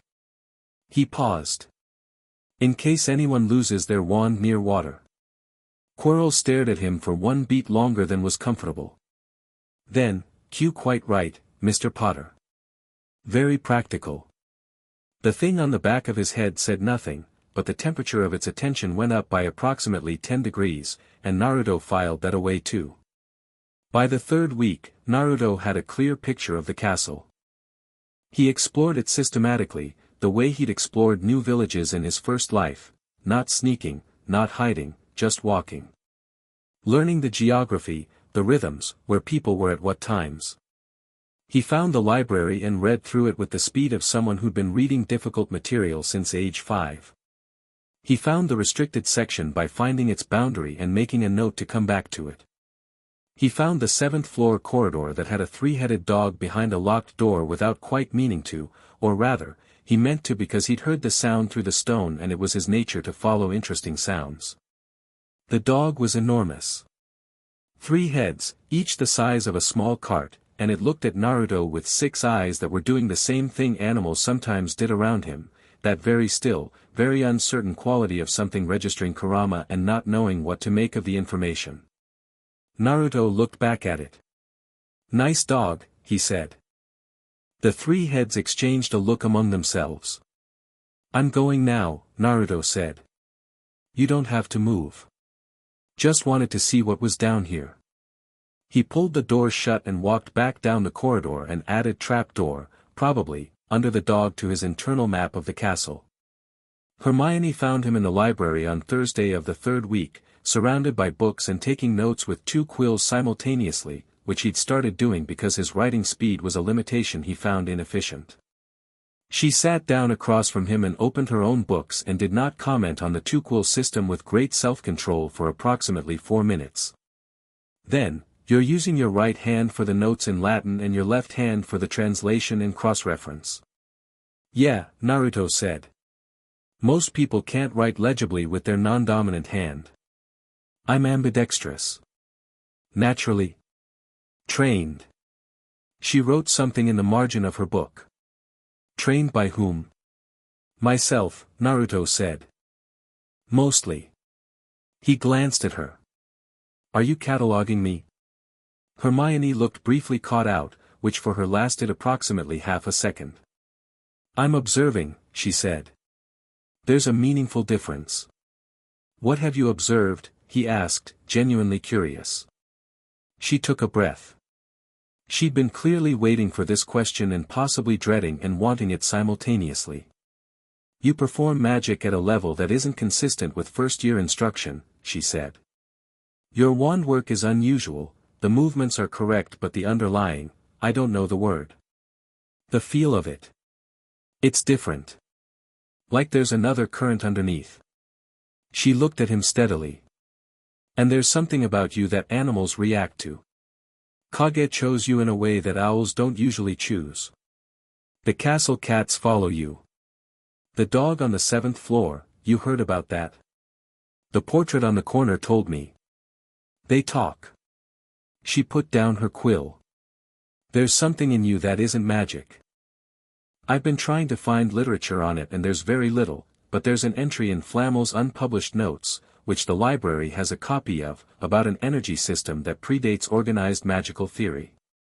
He called it," she checked her notebook, "Vita Substantia. The substance of life." Naruto looked at her. She had done more research on him in 3 weeks, using only what she'd directly observed, than the ministry official had done with actual monitoring data. "Chakra," he said. She said the word back to him carefully, listening to the shape of it. Then she wrote it down. "What is it?" "Life energy," Naruto said. "Physical energy and spiritual energy combined. Everyone has it, theoretically, in this world it's probably what feeds into a magical core, which is why magic works. But in most people it just exists. It doesn't get cultivated. And in you," Hermione said, "it does. In me it's been cultivated for 2 lifetimes," he said. She stared at him. "I know," he said. "It's a lot." "Yes," she said. "It is." She wrote several things in rapid succession and then looked up. "I have approximately 40 more questions." "I know," he said. "Come find me this weekend. We'll have a proper conversation." Hermione closed her notebook with the decisive motion of someone who has just had the best day of her educational life. Dumbledore called him in on a Friday afternoon in October. The office was exactly what Naruto had expected, circular, full of magical instruments doing small purposeful things, portraits of previous headmasters sleeping in their frames or watching with varying degrees of interest. A phoenix sat on its perch and regarded Naruto with the deep, calm attention of something extremely old, and the warmth in Naruto's chest recognized it and rose slightly, and the phoenix ruffled its feathers once with the quality of a greeting. Dumbledore gestured to the chair across his desk and sat down himself and offered Naruto a sherbet lemon, which Naruto declined, and then they looked at each other across the desk in the way of two people who have been aware of each other for a long time and are now finally having the direct conversation they've been circling. "How are you settling in?" Dumbledore said. "Well," Naruto said. The food is much better than I expected. The library's excellent. My housemates are good people. And academically? Fine. He paused. You already know how I'm doing academically. You have access to the professor's observations. Dumbledore's eyes did the thing behind the half-moon spectacles. Indeed, he said. You are progressing at a rate that your professors find alarming. Naruto offered. Remarkable, Dumbledore said. Though one or two of them might privately agree with your word. He folded his hands on the desk. Naruto. You've been here 6 weeks. I've been watching, as I watch all students. More carefully with me, Naruto said. More carefully with you, Dumbledore agreed, easily, which Naruto appreciated. He didn't pretend or soften it. What happened on the night your parents died, I've spent 10 years not fully understanding it. You were 4 years old. The magical signature of the event doesn't match anything in recorded history. Voldemort, he used the name without hesitation, which put him above most of the wizarding world, was destroyed more thoroughly than should have been possible. More thoroughly than a rebounded killing curse, Naruto said. Much more. Dumbledore's eyes were very still. The Horcruxes, he said, and left the word there like an object placed on a table. Naruto looked at him. You know about them, Naruto said. I've been researching dark magic for 60 years, Dumbledore said. I suspected their existence. I had not confirmed it, nor had I located any of them, when, that night. The following morning, every object I had suspected was dark in the relevant way registered as ordinary. Inert. He paused. All of them. Simultaneously. Yeah, Naruto said. That was you, Dumbledore said. Not a question. That was something in me, Naruto said. Something that identified the fragments of a severed soul and refused to let them exist. And because the soul was one thing even though it was in pieces, when one piece burned, they all burned. He held Dumbledore's gaze. He's not dead. The room was very quiet. No, Dumbledore said, after a moment. I suspect not. He's here, Naruto said. In the castle. A remnant. A fragment that wasn't attached to any of the objects, just attached to a person. Dumbledore's hands, folded on the desk, went very still. Quirrell, Naruto said. The stillness held for 3 full seconds. Then Dumbledore breathed out, long and slow, and something in the architecture of his expression changed, reconfigured around a new piece of information, a new problem. You're certain? I knew the moment I walked past him in the corridor on arrival night, Naruto said. Whatever's on the back of his head knows I'm here too. It remembers the nursery. And you've said nothing until now, Dumbledore said. 6 weeks. I wanted to understand what I was dealing with first, Naruto said. And I wanted to see what you knew before I told you what I knew. Dumbledore looked at him with an expression that had shed most of its calculation and arrived at something closer to genuine attention. And now? Now I know that you knew about the Horcruxes, which means you had a plan that involved them. And I know that the plan is gone because the Horcruxes are gone. And I know that you're a very intelligent man who needs to restructure everything he thought he knew about how this ends. He paused. And I know that whatever plan you had probably involved my little brother in ways I'm not going to like. Dumbledore was quiet. I'm not angry, Naruto said. I understand why you'd build a strategy around the available pieces. But Harry's not a piece. And I'm not a piece. And whatever you were planning, he kept his voice even, kept it clean of threat because it didn't need threat, we should plan something new. Together? Dumbledore said, with an inflection that was unreadable. Together, Naruto confirmed. With you telling me what you know, and me telling you what I know, and neither of us pretending the other is a child. Dumbledore was quiet for a very long moment. The phoenix shifted on its perch and made a low, liquid sound. You are 11 years old, Dumbledore said. Not cruelly, just noting it. I know, Naruto said. I've had that pointed out to me before. He tilted his head slightly. How old I am and what I'm capable of are two separate things. You know that. You can feel that. Every person who's spent time around me for the last 6 weeks can feel that. Another long silence. The Philosopher's Stone, Dumbledore said. It's in the school. Under the dog you visited on the 3rd floor corridor. Yeah, Naruto said. I figured there was something worth protecting down there. Voldemort, what remains of Voldemort, wants it desperately. It would allow him to restore his body. I know what the stone does, Naruto said. And Quirrell is his instrument. Dumbledore's jaw was tight. I put protections in place. I believed they were sufficient. Are they? For most threats, Dumbledore said. Against someone with your capabilities, he paused, I believe the specific nature of your capabilities means they would not stop you, and by extension, they may not stop what you're carrying. Then we add a protection, Naruto said simply. One that doesn't rely on the castle's existing defenses. What did you have in mind? Naruto had been thinking about this since the first time he'd felt Quirrell's attention on him in defense class, since the moment the remnant had recognized him and gone still with that animal fear. He'd been thinking about it calmly, in the background, the way he used to think about tactical problems in his first life, which was to say continuously and without panic. Nothing yet, he said honestly. I want to understand how much of Voldemort is actually in Quirrell before I decide how to handle it. If it's strong enough to try for the stone, I need to know that. If it's barely holding itself together, I need to know that too. And how do you propose to find out? By paying attention, Naruto said. Which I'm good at.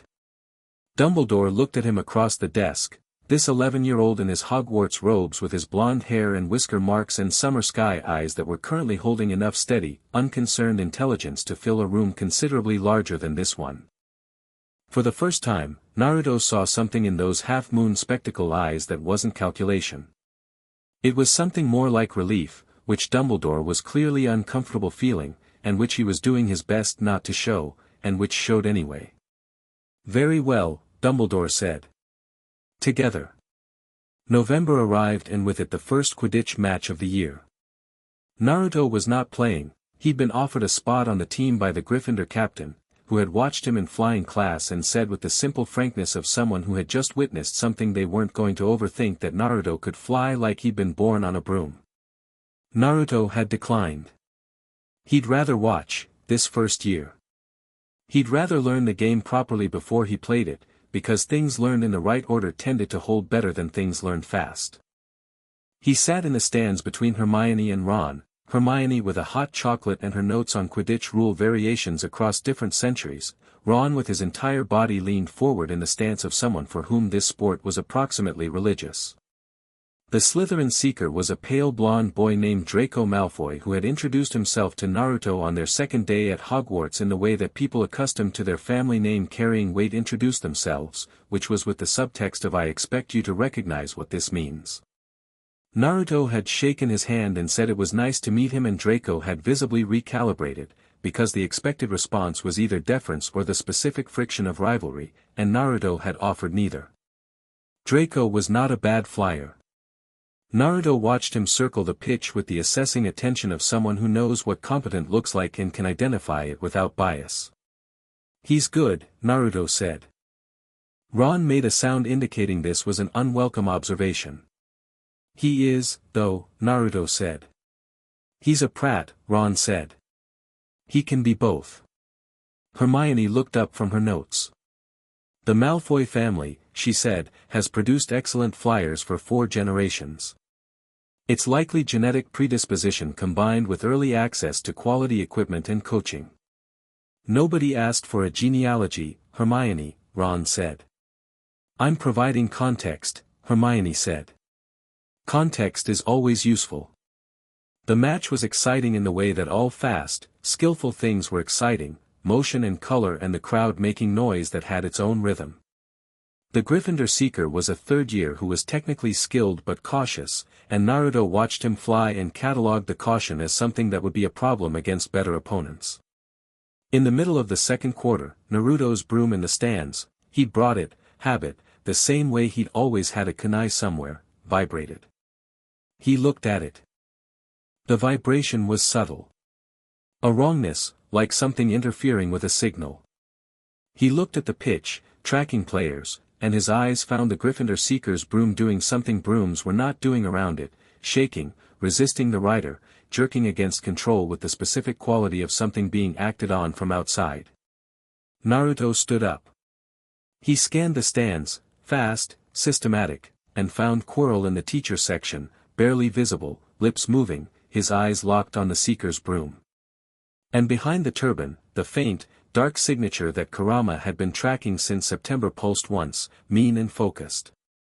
Naruto, Hermione said. He vaulted the railing. Not dramatically. Not in a showy way. He just went over the railing into the air and dropped 2 tiers and landed in the gap between the teacher seats with the clean, soft landing of someone who understood how to fall, and came up right behind Quirrell. He did not touch Quirrell. He crouched behind the bench, out of line of sight, and pressed 2 fingers against the stone of the bleacher railing and pushed Chakra into it, not toward Quirrell, not toward the broom, just into the ground, into the structure, the way you disrupt a current in water by putting something immovable in its path. The dark pulse from behind the turban hit the Chakra field and scattered, the way a thrown rock scatters in interference. Not destroyed. Not confronted. Just interrupted. The Seeker's broom steadied. Quirrell's head jerked slightly. His lips stopped moving. The remnant, denied its target, pulled back with the frustration of something that had been interrupted mid-sentence, and went still. Naruto stood up and climbed back up to his section through the crowd, and sat down, and picked up Ron's abandoned hot chocolate and drank it. Ron stared at him. "What did you, watch the match," Naruto said. "The Seeker's going to find the snitch in the next 2 minutes." He saw it while he was shaking. 45 seconds later, the Seeker dove and pulled up with his fist raised and gold wings beating between his fingers, and Gryffindor won, and the stands erupted, and Naruto finished the hot chocolate and thought about Quirrell. The remnant had been strong enough to curse a broom from the stands. It was gaining strength, slowly, not dramatically, but gaining. He was going to have to deal with it before the end of the year. He wrote to Harry that night. "Things here are what you'd expect and also not at all what you'd expect. The castle is enormous and actually good. The food is significantly better than Petunia's, which I know sets a low bar but it clears it comfortably. I have friends. One of them is frighteningly organized and has already read the equivalent of your entire bookshelf. You'll like her. One of them cares about Quidditch with his whole body. You'll like him too. There's something I'm dealing with here. Nothing to worry about yet. I'll tell you the full version when I'm home for Christmas. How are things there? Is Petunia still buying the good cereal? Make sure you eat enough. I know you forget when you're reading. The castle has moving staircases which are exactly as annoying as they sound and also secretly brilliant. I'll tell you where they go when you get here. Missing you. Not worried about you, because you don't need me to worry. Just missing you.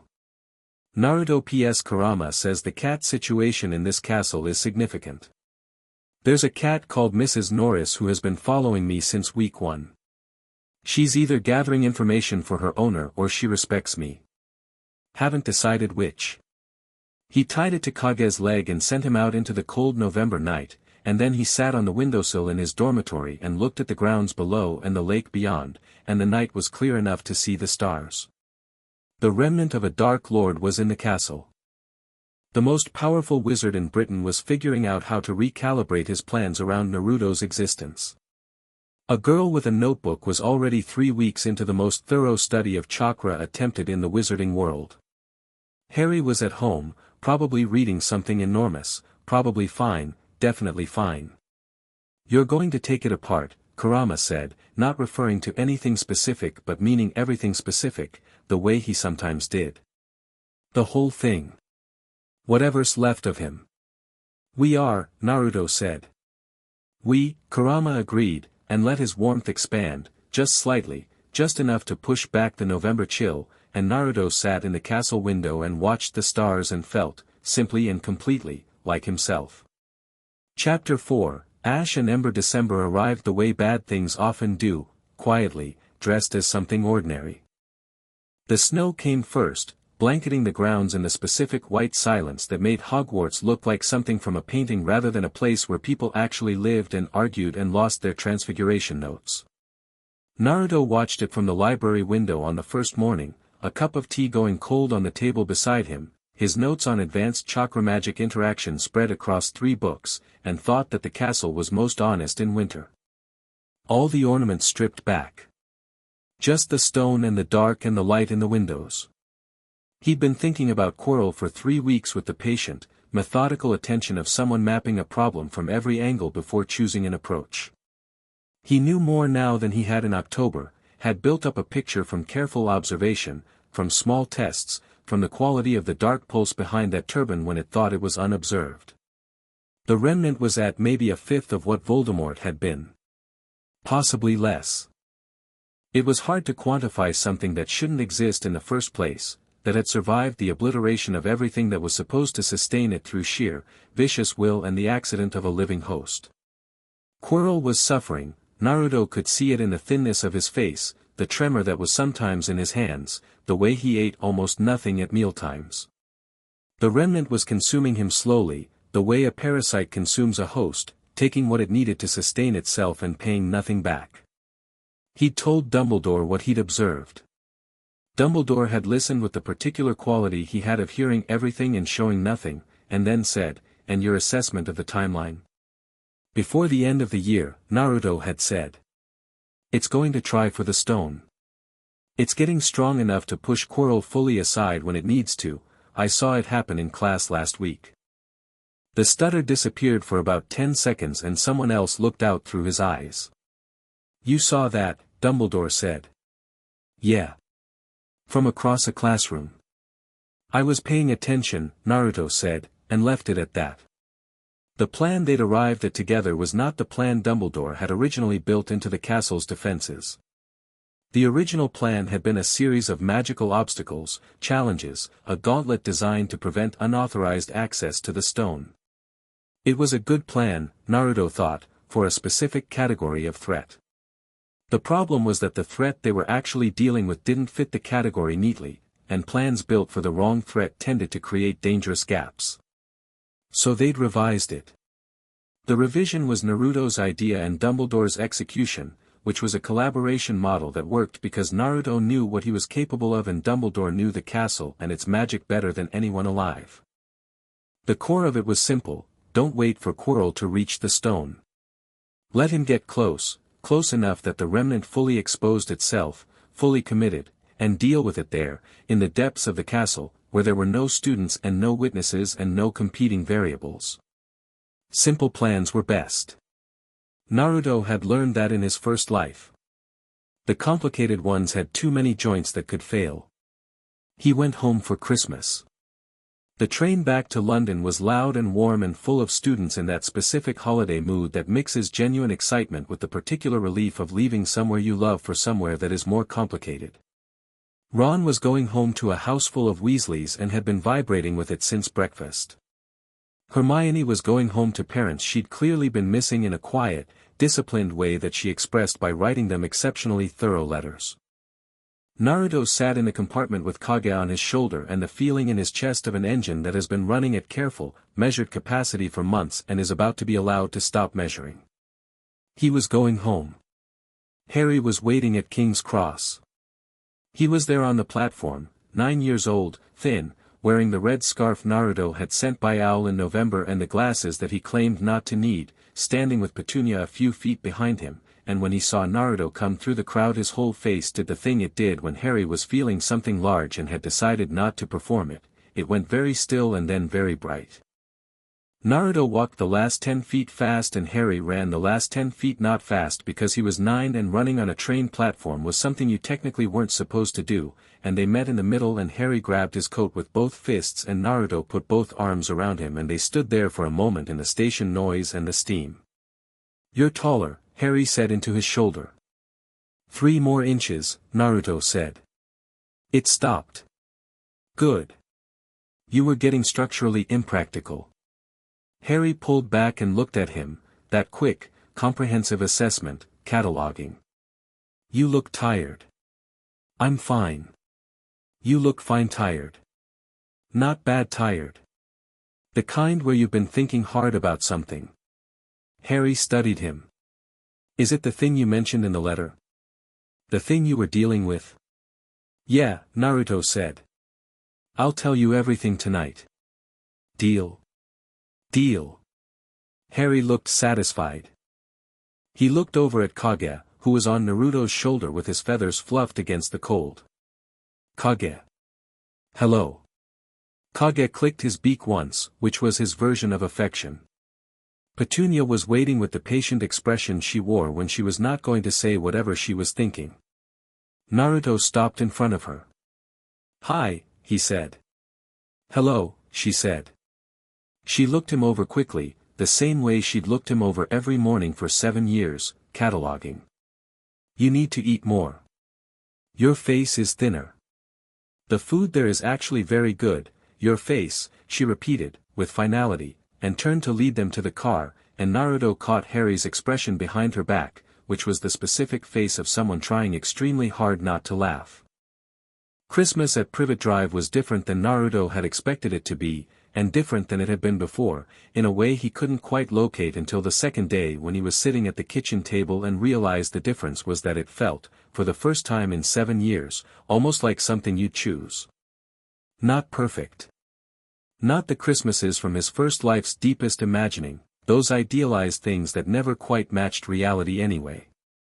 But Petunia had put real candles on the tree because Naruto had mentioned once, years ago, that he liked real candles, and Harry had made him a card with a drawing of Kage that was ambitious beyond Harry's technical skill but entirely recognizable, and Dudley had bought him a Toblerone with his own money, which was the most socially sophisticated thing Dudley had ever done and which Naruto took seriously. Vernon stayed out of the way, mostly. He'd found a working relationship with the fact of their existence that involved a great deal of the sitting room television and a kind of elaborate not seeing that had become almost companionable.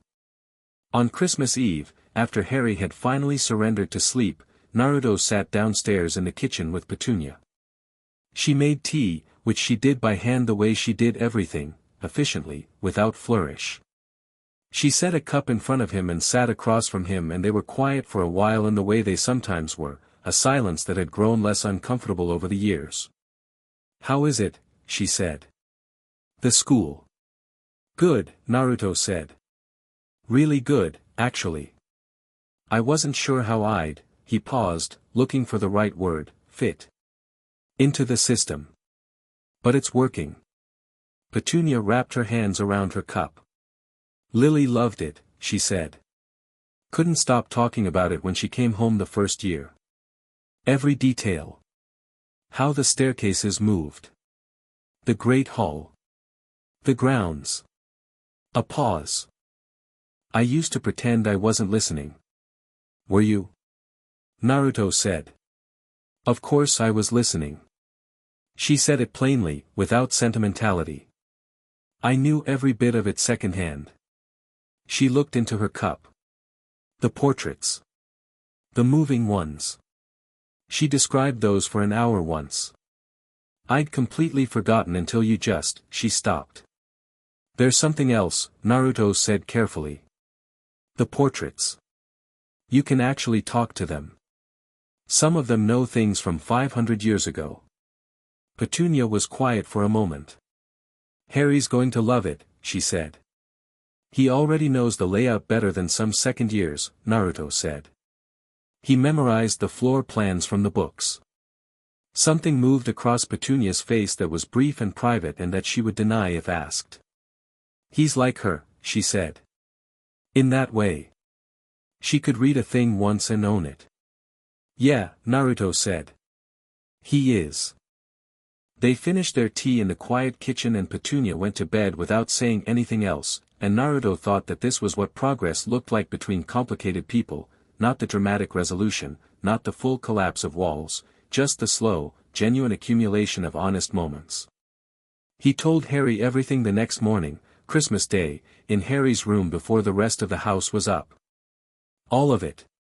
Quirrell, the remnant, the philosopher's stone, the conversation with Dumbledore, the plan. He told it clearly and completely, because Harry was not someone he was going to protect from information, and because Harry was smart enough that a partial truth would just mean he filled in the gaps incorrectly, and because Harry deserved to know what was happening in the world that was supposed to be both of theirs. Harry listened without interrupting, which meant he was taking it seriously. He only interrupted when he had information that altered the picture. When Naruto finished, Harry was quiet for a moment, sitting cross-legged on his bed with his hands in his lap. The thing in Quirrell, Harry said. It's still afraid of you. Yeah. Good, Harry said, with a conviction that Naruto found both satisfying and slightly alarming in a 9-year-old. It should be. He thought for another moment. And Dumbledore, you trust him? Enough? Enough for this, Naruto said. He knows more about the magical side of this than I do, and I need that. Do I trust him completely? No. But I don't need to trust him completely. I just need to trust that we want the same outcome. Getting rid of whatever's left of Voldemort, Harry said, using the name without any hesitation at all, which was because Naruto had always used the name and Harry had grown up around it. Yeah. After that, we figure out the rest. Harry nodded slowly. What do you want me to do, he said. While you're at school and this is happening. Naruto looked at his little brother. Nothing, he said. Be here. Be fine. Let me deal with this one. Harry made a face. I'm serious, Naruto said. This is mine to deal with. You'll have yours when you're there. Right now the most useful thing you can do is just, he searched for the right word, keep being you. Read the books, practice the wandless stuff we figured out this summer, stay sharp. You'll be at Hogwarts in 2 years and you'll need all of it. Harry was quiet. Then, you're not scared at all, are you? Naruto thought about it honestly. No, he said. I've been scared before. I know what it feels like. This isn't that. It's, he paused, I know I can handle this. That's different from not taking it seriously. What's the difference? Harry said, with genuine philosophical interest. Scared assumes you might not be enough, Naruto said. I know I'm enough. What I'm thinking about is just how. Harry absorbed this with the focused attention he gave important things. Okay, he said. Then, show me the chakra thing you figured out with the broom curse. The interference pattern. Naruto looked at him.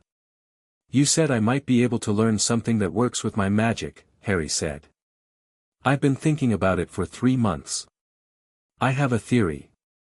You have a theory, Naruto said. I have several theories, Harry said, and produced a notebook from under his mattress that was, Naruto saw when Harry opened it, covered in dense, careful writing from front to back. This is what I've worked out. Tell me what's wrong with it. Naruto took the notebook and read it. He read it twice. This is correct, he said. Most of it.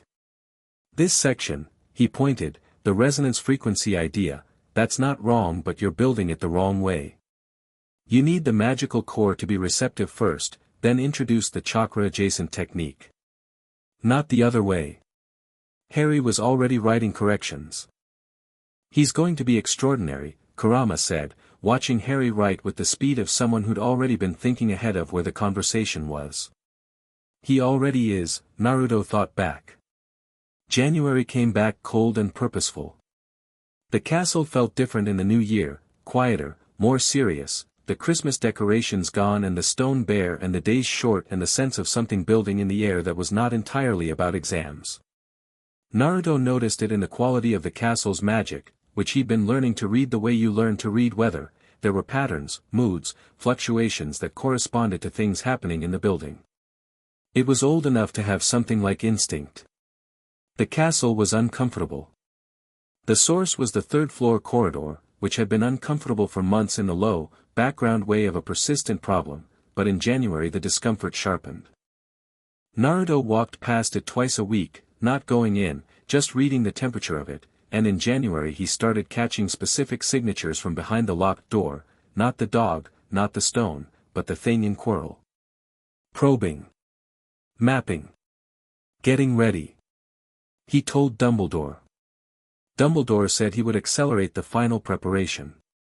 In the meantime, Naruto went to class and studied and practiced and paid attention. He'd started working with Hermione on the Chakra magic interface problem, which had become its own ongoing research project, conducted in the corner of the library during free periods, with Hermione's notes and Naruto's demonstrations and a methodology that Hermione had formalized into something that looked like actual scientific inquiry and which Naruto found deeply satisfying. The magical core, Hermione said, on a Tuesday in February, sketching a diagram with intense concentration, generates magic through a conversion process, raw life energy into a form that responds to intent and one direction. What we're looking at is whether chakra could, not replace, but supplement that process. Run alongside it. The issue is the channels, Naruto said. He was sitting across from her, demonstrating with one hand, warmth moving through the fingers in controlled waves. Magic uses the magical core as a hub. Chakra uses a whole body network. They're not designed to talk to each other naturally. But we know they interact, Hermione said. The broom incident proved the interference principle works. And the thing you do with the warmth in high-pressure situations, it affects magical fields in measurable ways. I measured it. She produced a table from her notes that was, Naruto had to admit, impressively thorough. You've been measuring me since September, he said. Since the first week, she corrected, unapologetically. You're a unique empirical phenomenon. Not measuring you would be a waste. Most people would find that weird, Naruto said. Most people don't understand the value of systematic observation, she said. You don't find it weird. No, he admitted. I find it useful. Hermione's expression did something brief and warm before returning to professional focus. What I want to know, she said, is whether the interference can be directed. Not disruptive interference, constructive interference. Whether your chakra and someone else's magic could amplify each other. Harry and I are working on it, Naruto said. Hermione stared at him. Harry, who is 9, is already working on this? He has a theory, Naruto said. Several, actually. Hermione's expression went through several things and settled on something that was equal parts impressed and personally challenged. I want to see the theories, she said. I'll tell him, Naruto said. He'll be glad someone else is taking it seriously.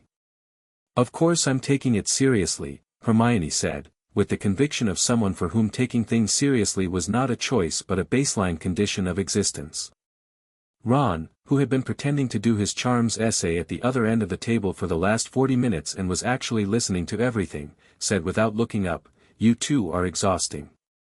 Thank you, Naruto and Hermione said, simultaneously, and then looked at each other, and Naruto grinned and Hermione tried not to. It happened in March. Not at night, which was when Naruto had expected it. The remnant had learned, or thought it had learned, that darkness was protective. It happened on a Thursday afternoon when half the castle was in class and the corridors were relatively quiet, and Naruto was walking back from the library when Kurama went absolutely silent. The specific silence of something predatory going still. Now. Naruto said, very quietly. Moving, Kurama said. It's pushed Quirrell fully. The man is, there's almost nothing left of him right now. The remnant is in control. Naruto changed direction without breaking stride. He went up toward the third floor, not running, not rushing, just moving with the economical purpose of someone who knows exactly where they're going and exactly what they're going to do when they get there. He passed a portrait of a medieval knight who looked at him and said, "Young man, should I alert the headmaster?" "Yes," Naruto said. "Please." He took the stairs 2 at a time. The door to the corridor was already open when he got there, forced open, the lock mechanism melted through by dark magic. The dog was silent. He pushed through and found the trapdoor and went down without hesitating, and the series of chambers below opened up one after another, each one a different obstacle, each one already showing the signs of Quirrell's passage. The devil's snare burned away, the winged keys scattered and confused, the chess pieces still standing in mid-game having been forcibly moved, the unconscious troll, the potion riddle with one bottle already emptied. Naruto moved through all of it fast and without difficulty. The devil's snare he walked through by letting the chakra warmth radiate freely, and the plant retreated from it instinctively, the way plants retreat from fire but without the destruction. The keys he walked past because they were looking for a specific seeker and he wasn't it, and he didn't need to fly. The chess pieces he told in a voice that carried exactly the authority required to be listened to by enchanted objects to move aside, and they did, with the reluctant quality of things that were supposed to be obstacles acknowledging something that wasn't in their script. The troll was already down. The potions he analyzed with the specific attention Hermione had inadvertently trained in him over months of systematic observation, and took the correct one without pausing. He was moving fast. Not fast enough. The final chamber was round and lit by dark flame, and the mirror of Eriste stood at its center, and Quirrell was standing in front of it. Not standing. Inhabiting. The shape of Quirrell was there, the robes, the slight frame, the turban, but the posture was wrong, the way the head tilted was wrong, and when the figure turned at Naruto's entrance the face that turned was Quirrell's but the eyes were not. "You," said the thing in Quirrell's face. The voice was flat. Dry. The voice of something that had forgotten warmth was a property that voices could have. "Me," Naruto said. He stopped 10 feet away and looked at the mirror and then at Quirrell and then settled his attention on the thing looking out through Quirrell's eyes. "How are you doing?" "You burned me." The voice dropped to something that was barely above a breath. Not for effect, genuinely, physically struggling to maintain the volume that speech required when you were a fragment of a person inhabiting someone who was nearly spent. "You came into that room with your mother's children and you burned me." "Yeah," Naruto said. "I did." "Do you have any idea," the thing said, and something moved through Quirrell's face that was far too ancient and too complex for Quirrell's face to hold properly, "what I was? What you destroyed?" "I know exactly what you were," Naruto said. "I know what you turned yourself into to get there. I know what pieces of yourself you split off and buried in objects like someone hiding things under floorboards because you were afraid of your own mortality." He kept his voice level. Conversational. "What I'm looking at right now isn't what you were. It's what's left of someone who made 10 years worth of choices that all went in the same direction." The thing's eyes narrowed. "You are a child." "You keep saying that," Naruto said. "It stopped being relevant some time ago. You have something in you." The voice changed, not softer, but different. The quality of someone identifying a resource. Something I've never encountered. Something that reached across the connections of my soul and unmade them. A pause, and in the pause was the specific quality of calculation. "Give it to me." Naruto looked at him. "No," he said. "That was not a no," Naruto said again, the same way, with exactly the same weight. "It's not something you can have. It's not something that works that way. And you already know that, because if it worked that way, you'd have taken it in 1981 instead of running." Quirrell's hand came up with a wand. Dark energy coiled around it, not a clean spell, nothing structured or precise, just the raw, desperate reach of something that had very little left but was willing to use all of it. The remnant of a Dark Lord without his Horcruxes, without his body, without the architecture of power he'd spent 50 years constructing, and this was what remained, the hate, the will, the refusal to accept what it was. Naruto felt it coming and did not move. He let the warmth rise. Not controlled, not measured, not the careful channeled flow he used for precision work. He let it come the way it had come in that dark nursery, fully, completely, as itself, the full weight of what Kurama was and what he was, 700 years of old chakra and the entire force of his own life's worth of determination, in one body that was 11 years old and had already died once and had come back here anyway and was not afraid of this, was not afraid of anything in this chamber, was not afraid of anything in this world. The orange gold light that had been a warm suggestion in his hands became something closer to a sun. Quirrell's wand arm dropped. The dark energy scattered.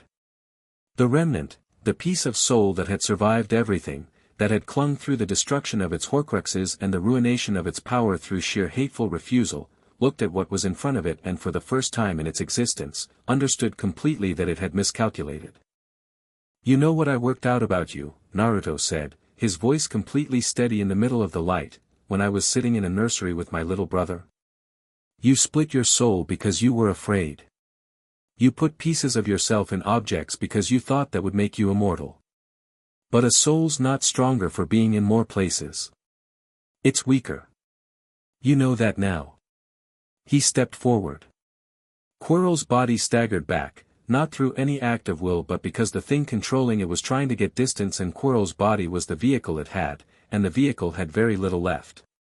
"What are you going to do?" the remnant said. And underneath the flat, dry tone, barely, just barely, the thing that was fear. "I'm going to do what I didn't finish in 1981, Naruto said. Because I was 4 years old and Kurama had to do most of it. I'm 11 now." He closed the last distance and put his hand against Quirrell's face. Contact. What happened then was not something that could be measured or fully observed. What happened was Naruto and what was in Naruto and the remnant of Voldemort all existing in contact simultaneously, and the remnant trying to do what it had done with Quirrell, trying to flow into the nearest vessel, trying to find purchase, trying to survive the way it had always survived, by taking what it needed from someone else. It hit the chakra. Not the wall of it, not a barrier, not a shield constructed to stop it. Just Naruto.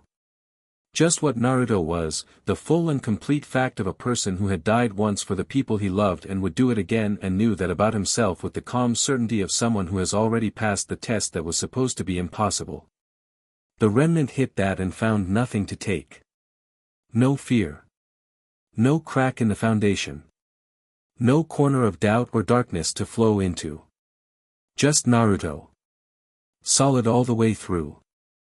And Kurama, at the center of it, who had burned this thing once before and remembered exactly how.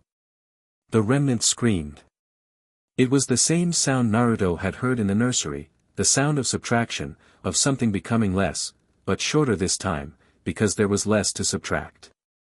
What had taken seconds in 1981 took a single breath now, and then the sound cut out, and what was in Quirrell's face was just Quirrell, and Quirrell's face crumpled like something that had been held up by an armature that had just been removed. Naruto caught him before he hit the floor. Quirrell was light. He was terribly light, the weight of someone who had been used up, and his eyes when they opened were his own eyes, exhausted, dimly conscious, and then surprised, because this was not what he'd expected to find at the end of this. "It's gone," Quirrell said. The stutter was gone with it. What was left was just a voice, thin and used but real. "Yeah," Naruto said. He had him on the floor now, supporting his head. "You should try to stay awake." "For how long?" Quirrell said, and the way he said it made it clear that he understood his own situation. Naruto was quiet. "It was in me for over a year," Quirrell said. He wasn't distressed. He was stating it the way someone states things when they've accepted them. "I knew when I went looking for it that there was a cost." "Why did you go looking?" Naruto said. "Because I believed," Quirrell said simply. "And then I encountered it and found that what it was and what I had believed in were not the same thing at all." A pause. By then it was too late to leave. Naruto didn't say anything. "Your brother," Quirrell said.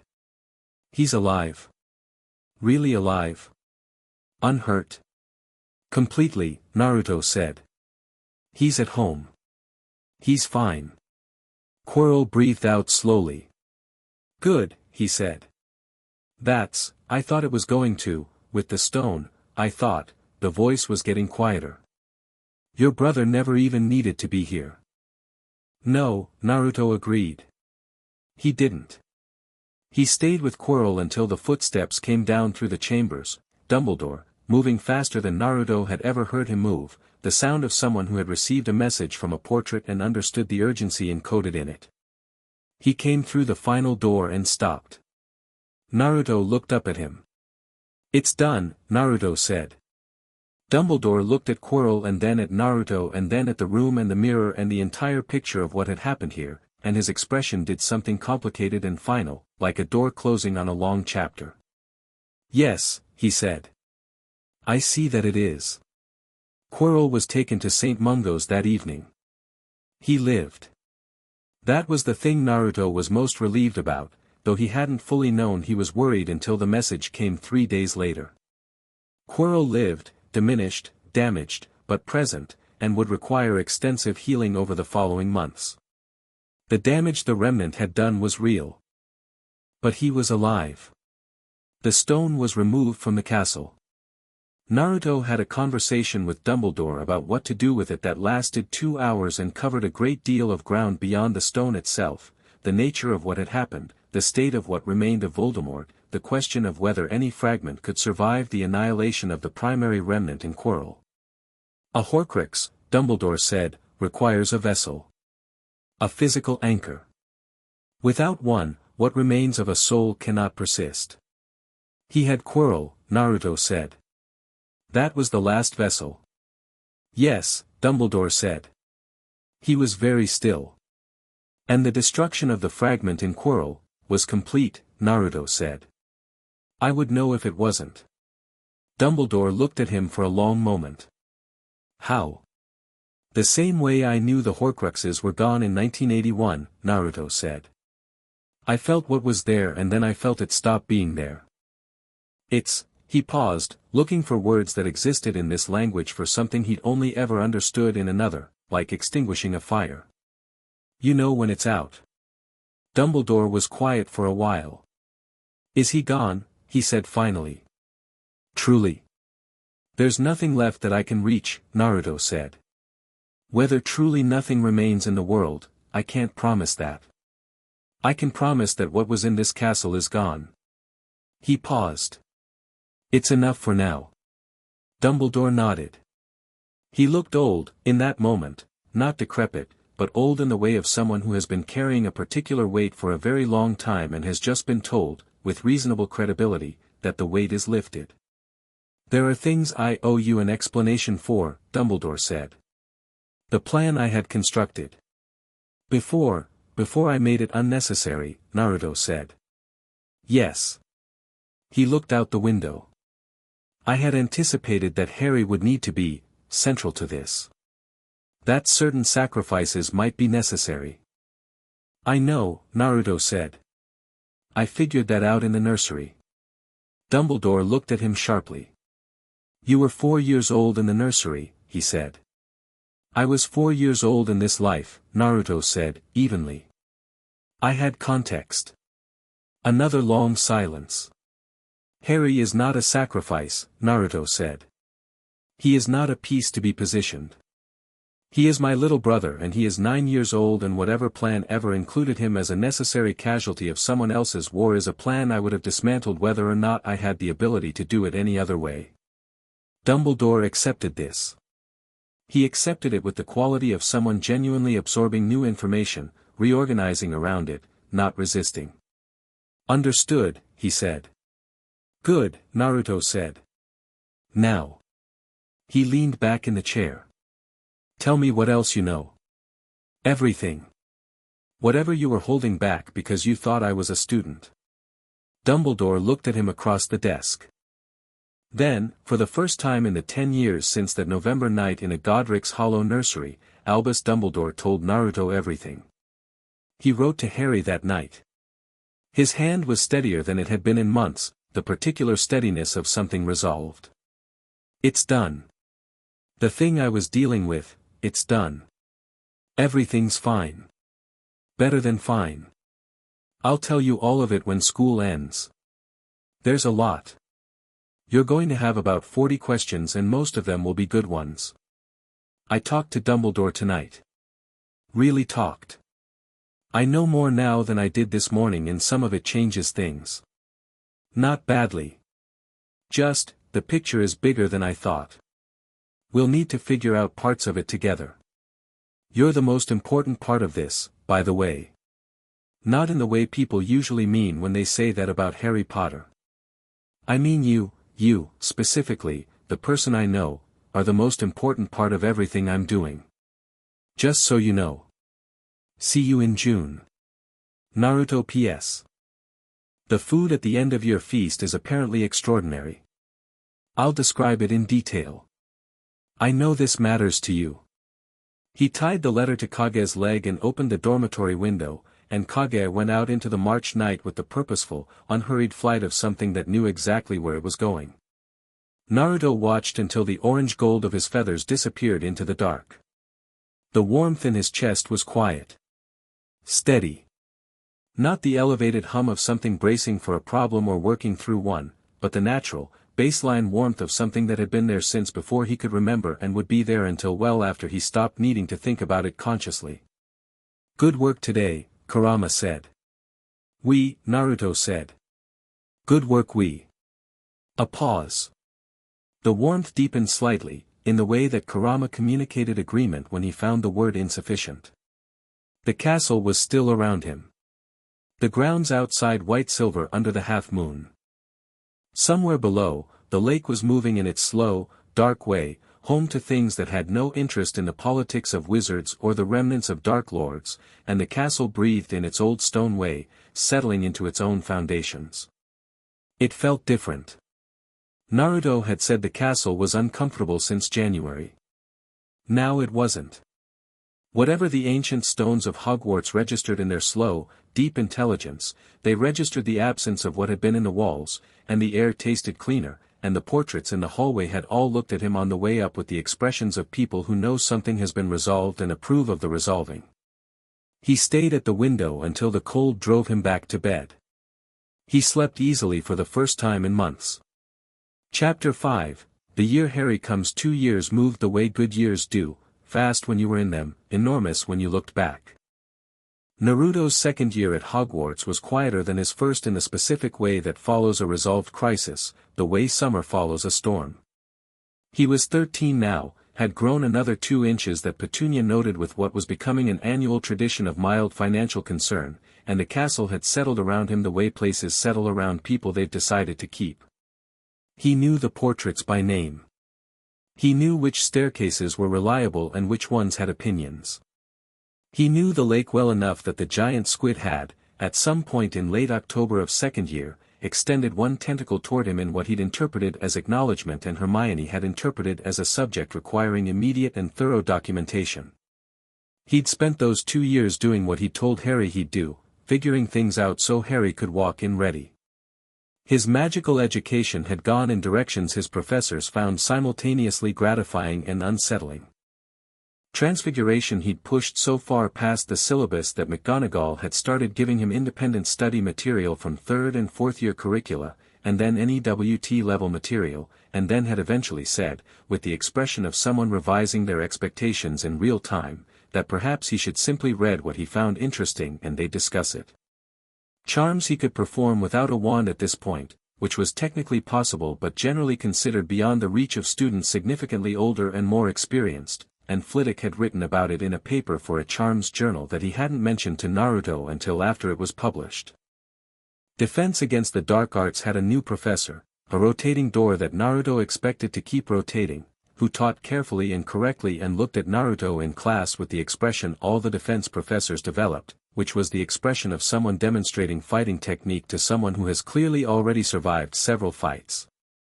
The Chakra magic interface research with Hermione had produced 14 pages of documented findings, 3 experimental frameworks, and 1 genuinely unexpected discovery, that Chakra, when introduced to a magical field at the specific resonant frequency Hermione had mathematically modeled, didn't just interact with it but stabilized it. Spells cast in close proximity to active chakra were more precise, more powerful, and more resistant to counter spells. It was the constructive interference she'd theorized in first year, and proving it had required Naruto to hold a steady chakra output while Hermione cast a sequence of spells and measured the results with 3 different instruments she'd designed herself, and when the numbers came out right she'd stared at them for 30 seconds and then said, "I knew it," with a satisfaction so deep it was almost physical. Ron had watched all of this from across the library table with the expression of someone who was friends with 2 people operating in a different atmosphere and had made peace with that. He was a good friend, Ron. Straightforward, loyal, and funny in a way that required no performance. Naruto liked him in the uncomplicated way you like people who are exactly what they appear to be. There was no gap between Ron's surface and his depth, which was rarer than it seemed and which Naruto had learned, across 2 lives, to value more than almost anything. Harry wrote every week, as promised. His letters had gotten longer over the 2 years, denser, more detailed, tracking his own progress with the specific self-monitoring of someone who had been told they'd need to be ready and had taken that seriously.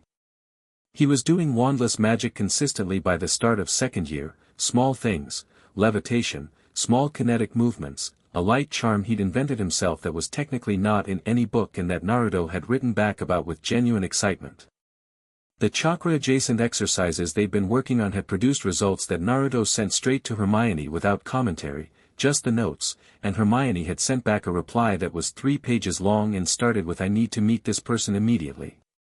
The summer before Harry's first year was the summer Naruto felt the shape of things changing. Not ominously. Not like before, not the wrong wind from the wrong direction. More like the feeling before a race starts, the specific charged quality of a moment just before momentum. Harry's Hogwarts letter arrived on a Tuesday morning. He was in the kitchen when it came. Kage brought it, which was efficient since Kage was home for the summer and treated the Dursley kitchen as his rightful domain, sitting on the back of chairs and accepting offerings of food with the dignity of someone doing you a favor by eating your toast. The letter arrived, Kage deposited it on the table, Harry picked it up and read it and set it down. Then he picked it up and read it again. "Well," he said. "Well," Naruto agreed. Harry looked up.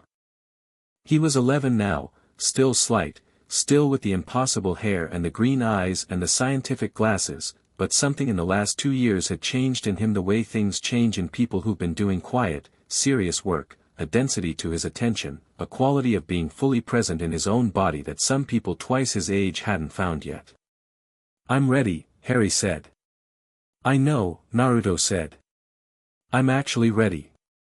Not just, Harry gestured broadly, emotionally ready. Actually ready. "I've read all the first-year books and the second and third-year books and, I know," Naruto said. "I wrote you the reading list. Some of the transfiguration theory is fascinating because the principle of molecular rearrangement maps onto, Harry." "What?" "Eat your breakfast," Naruto said. "We'll go to Diagon Alley this week."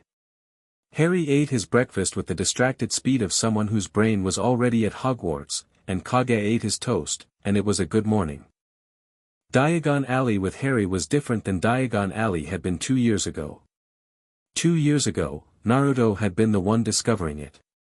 Now he walked through the entrance in the leaky cauldron knowing exactly where everything was, and Harry walked beside him taking it in with those wide eyes moving systematically, cataloging, not overwhelmed, not gaping, just paying attention with the full, organized attention of someone who had been told exactly what to expect and was now measuring reality against the map. "It smells like a market," Harry said. "Yeah," Naruto said.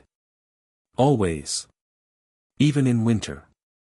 "The architecture is inconsistent," Harry observed, looking at the buildings lining the alley. "Medieval foundations with Georgian additions and then some things that are clearly magical construction with no Muggle equivalent.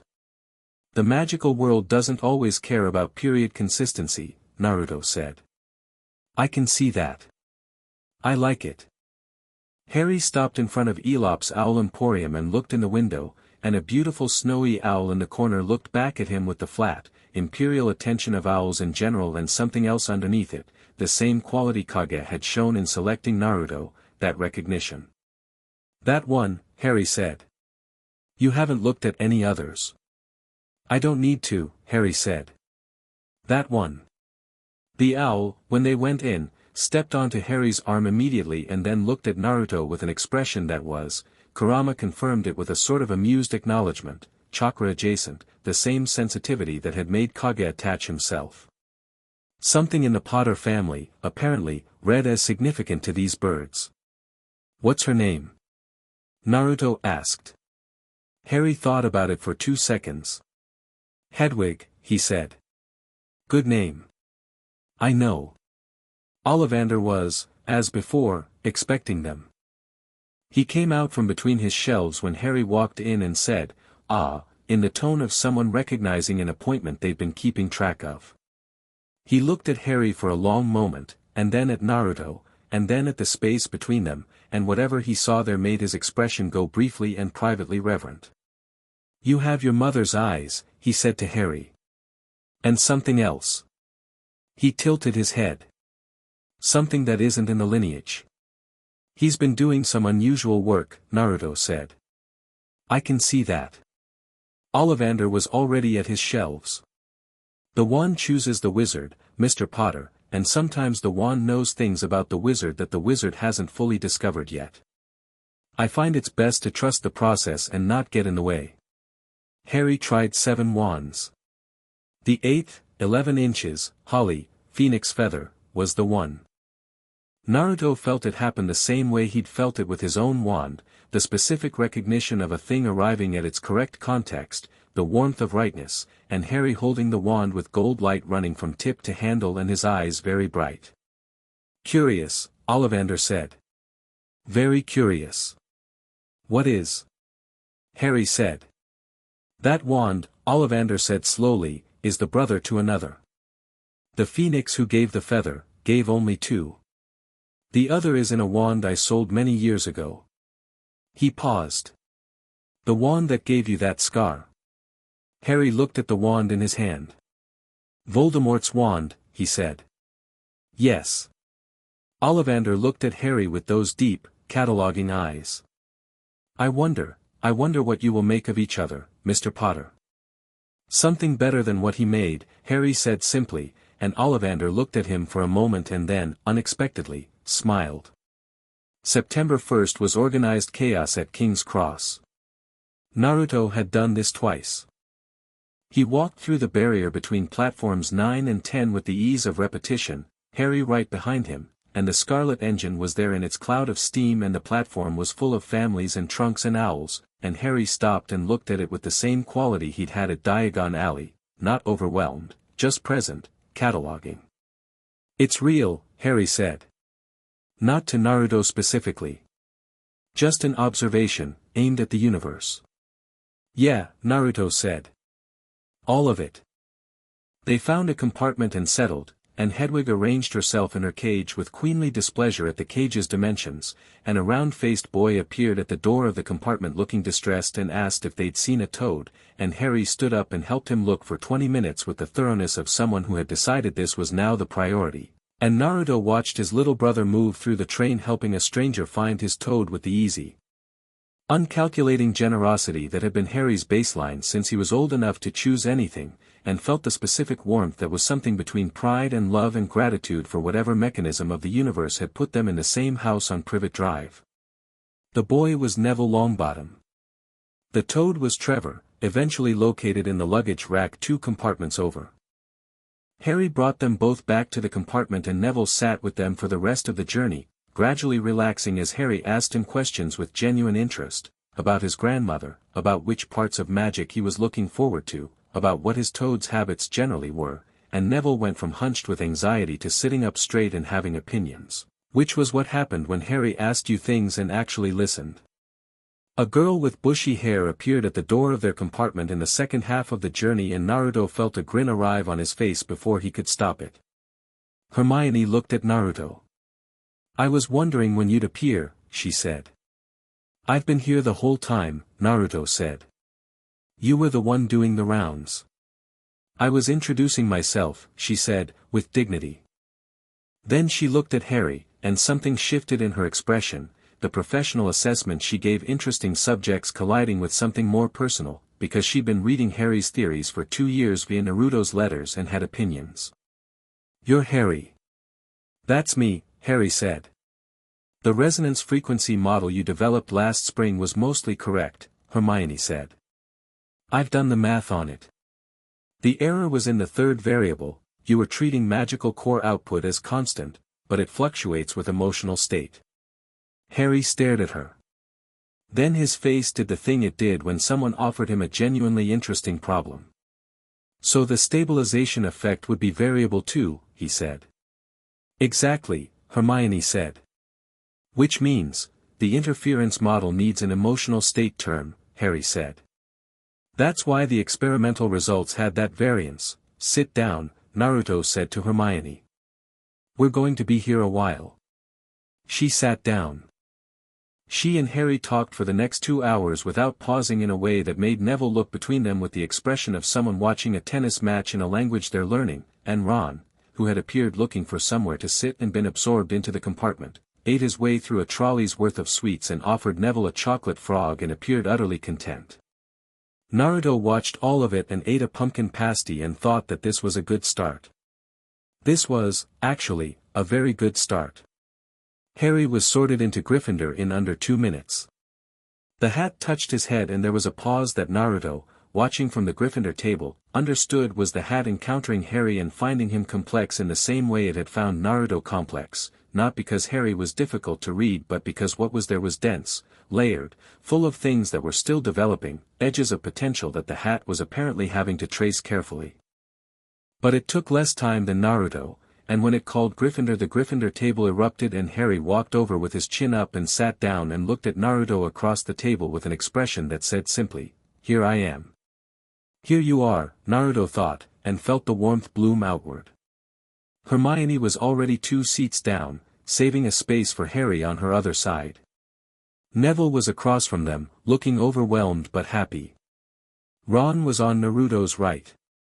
Dumbledore stood and the candles lit the hall and the feast appeared, and Harry looked at the food arriving on his plate with an expression of genuine delight that Naruto found enormously gratifying after years of Privet Drive catering. This is the part, Harry said, that you undersold in the letters. I told you the food was extraordinary.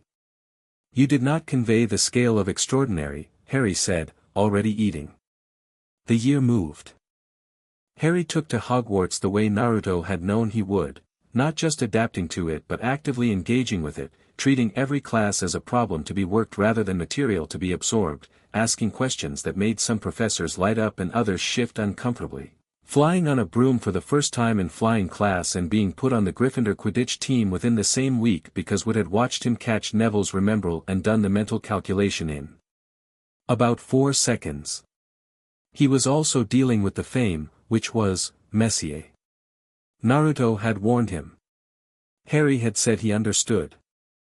Understanding something intellectually and then walking into the Great Hall and having half the school stare at you because of something that happened when you were 14 months old were different categories of experience, and Harry's first week had included a quietly awful moment in the corridor when a group of older Hufflepuffs had stopped him to, not unkindly, genuinely without malice, ask if they could see his scar, as if he were an exhibit. Harry had shown them, politely, and then walked away and found Naruto in the library 20 minutes later and sat down across from him. People are going to do that forever, Harry said. Aren't they? Probably, Naruto said honestly. Okay, Harry said. He was quiet for a moment, processing. The thing is, it's not real. The thing they're looking at. They have an idea of Harry Potter in their heads and they want to check if the scar matches up. It's got nothing to do with me. No, Naruto agreed. It doesn't. So Harry tilted his head, let them have their idea and I keep being me. Yeah, Naruto said. Harry nodded. That's what I figured. He opened his transfiguration book. McGonagall starting human transfiguration theory in 3 weeks. I've been reading ahead. I know, Naruto said. She mentioned it. Harry looked up. You talk to the professors about me? They bring it up, Naruto said. You're notable. Harry's expression went briefly and genuinely pleased before he turned back to his book. He was good at accepting compliments from the correct directions.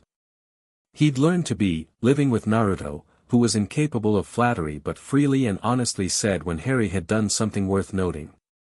The Quidditch season started and Harry flew like he'd been doing it his whole life, which he had in a sense.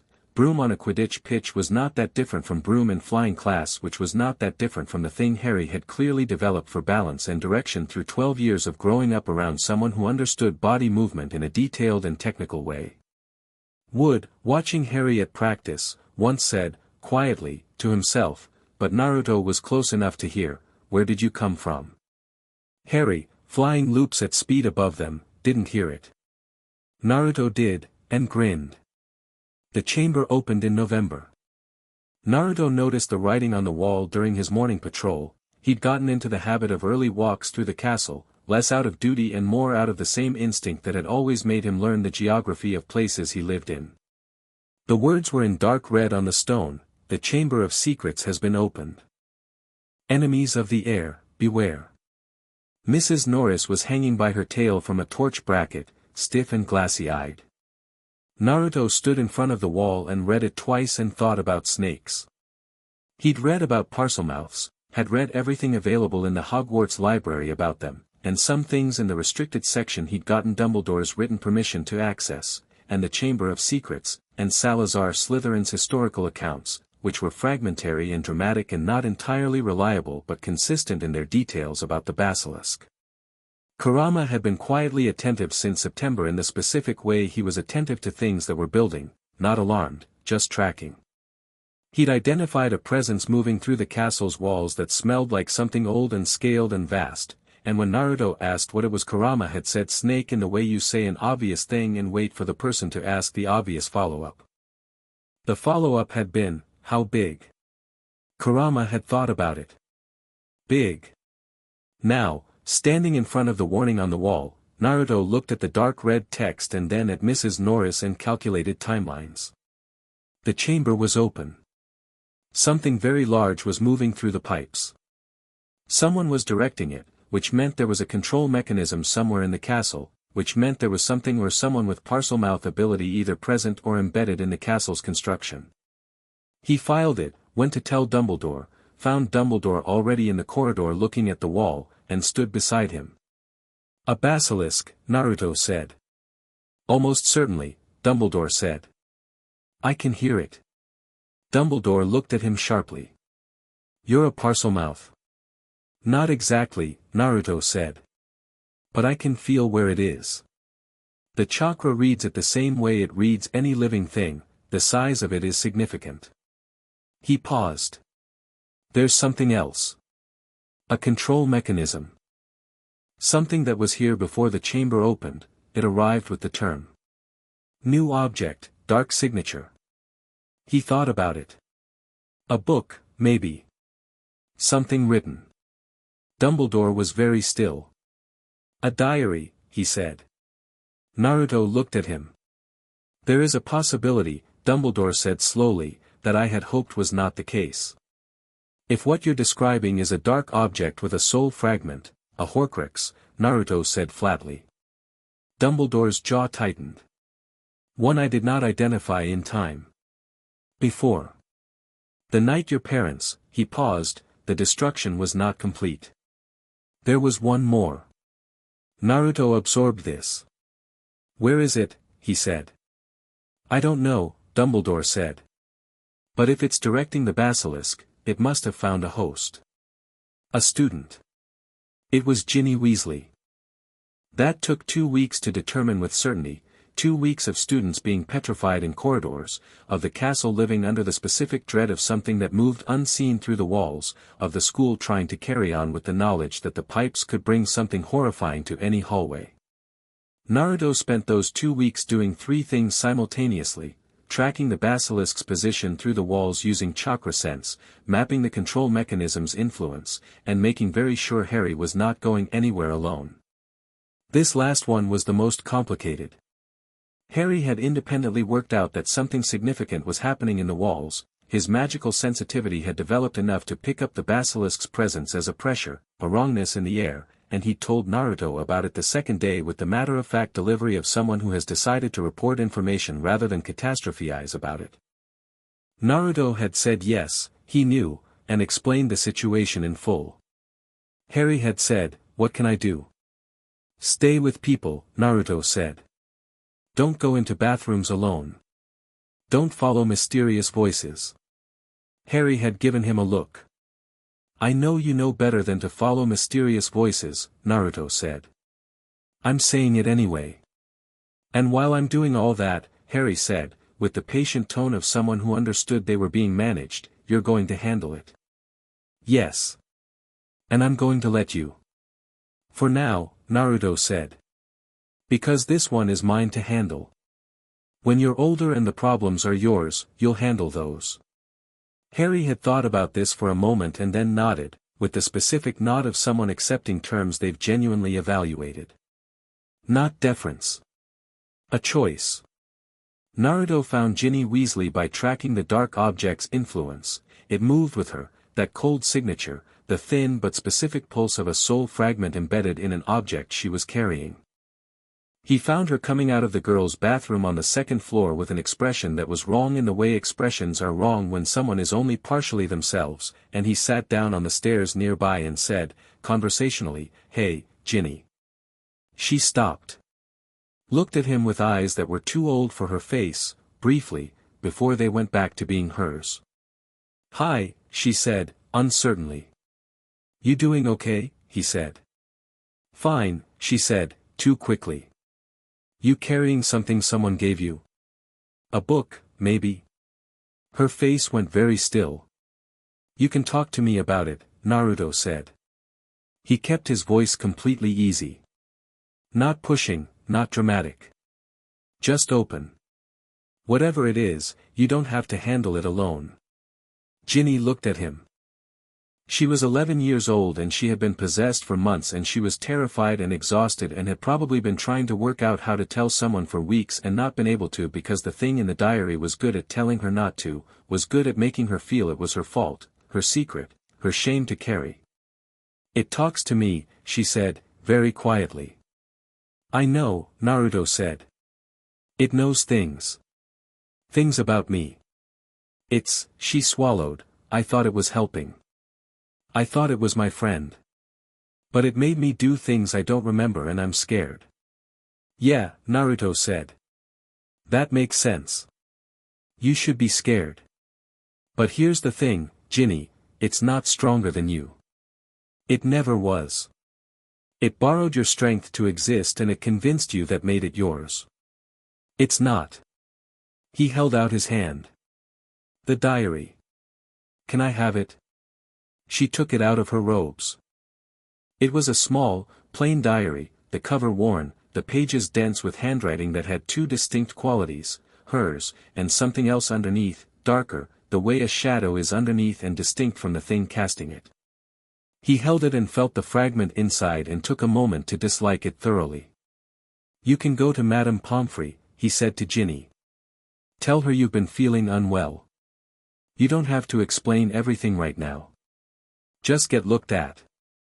Ginny looked at the diary in his hands. "Is it going to hurt someone else?" she said. "If you have it, no," Naruto said. "It's going to stop hurting anyone." She went. He sat on the stairs with the diary in his hands.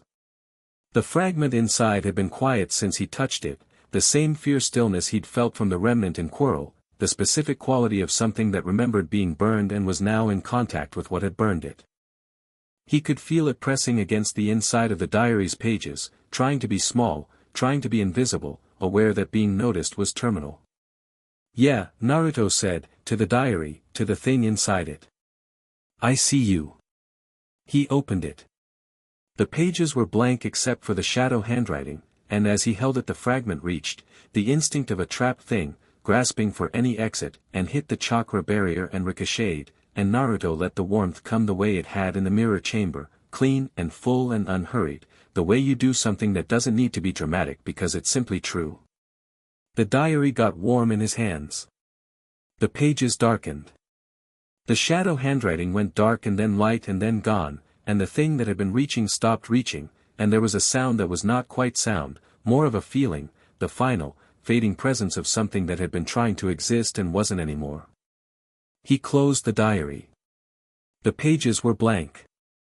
He sat on the stairs for another minute and then stood up, tucked the diary under his arm, and went to find Dumbledore. Behind him, the castle felt lighter. The basilisk took another 3 weeks. This was because Naruto wanted to handle it correctly. The basilisk was enormous and ancient and not, at its core, malevolent. It was a created thing, a weapon, directed by intelligence external to itself. Without the diary, without the control mechanism, it was simply a very large snake living in the plumbing. He tracked it through the pipes using chakra sense, mapping its territory, learning its patterns. He consulted with Dumbledore and then, separately, with the headmaster's portrait of Phineas Nigellus, who knew more about the chamber's construction than anyone currently alive and shared information reluctantly but completely once he understood that Naruto was going to find the answers one way or another and might as well get them from a reliable source. He found the entrance in Moaning Myrtle's bathroom. He went down on a Saturday morning, early, before breakfast, with Fawkes. The Phoenix had come to him 2 weeks earlier, apparently on its own initiative, landing on his shoulder in the corridor outside Dumbledore's office with the warm, steady presence of something that had decided he was trustworthy, which Naruto figured was a reasonable endorsement. Fawkes came with him down into the chamber with the calm of something that fears very little and has the antidote to basilisk venom as a biological feature. The chamber itself was vast, pillars carved with serpents, green water on the stone floor, the scale of something built to be impressive and having achieved it without trying. The basilisk was at the far end, 100 feet if it was an inch, coiled in the dark water with its massive head resting on the floor, eyes closed. Naruto walked toward it. He kept his gaze away from the basilisk's face, not fear, just appropriate caution about a creature that killed with its eyes, and he was confident but not stupid. He walked until he was 20 feet away and then stopped. "Hey," he said, in Parseltongue. He hadn't known he could speak Parseltongue. The word came out in it anyway, the language flowing through him the way languages came when the body understood something the mind was still processing. Kurama, he suspected, had a lot to do with it. The basilisk opened one enormous eye. Naruto kept his gaze on the stone floor 2 feet to his left. "I know you were being used," Naruto said, still in Parseltongue, and felt the shape of the word strange in his mouth and also completely natural. "Whatever put you here initially, you've been alone in this chamber for a long time. The thing directing you is gone." The basilisk was very still. "You can't stay here," Naruto said. "You've been hurting people, and I can't let that keep happening. But I want to be clear that I understand it wasn't you choosing to. You were directed." A long, slow breath from the basilisk. The sound of something exhaling that measured its breath in feet rather than inches. "You speak," the basilisk said. Its voice was ancient beyond description, not words exactly, more like intention given serpent shape. "You are not Slytherin's heir." "No," Naruto said. "I'm something else." "You are warm," the basilisk said. "I can feel it from here." "What are you?" "Hard to explain quickly," Naruto said. "The short version is that I'm someone who doesn't want you dead if it can be avoided." "Can it be avoided?" Naruto thought about it honestly. The basilisk was 1,000 years old. It was in the middle of a school. Even without a controller, the size of it and the nature of its eyes made coexistence with students fundamentally incompatible. "Probably not here," he said. "But there are places. Scotland has mountains. There are valleys in the highlands where no one goes. Deep enough, wild enough." He paused. "I can't promise you'll be comfortable. I can promise you won't be imprisoned." The basilisk was silent for a long time.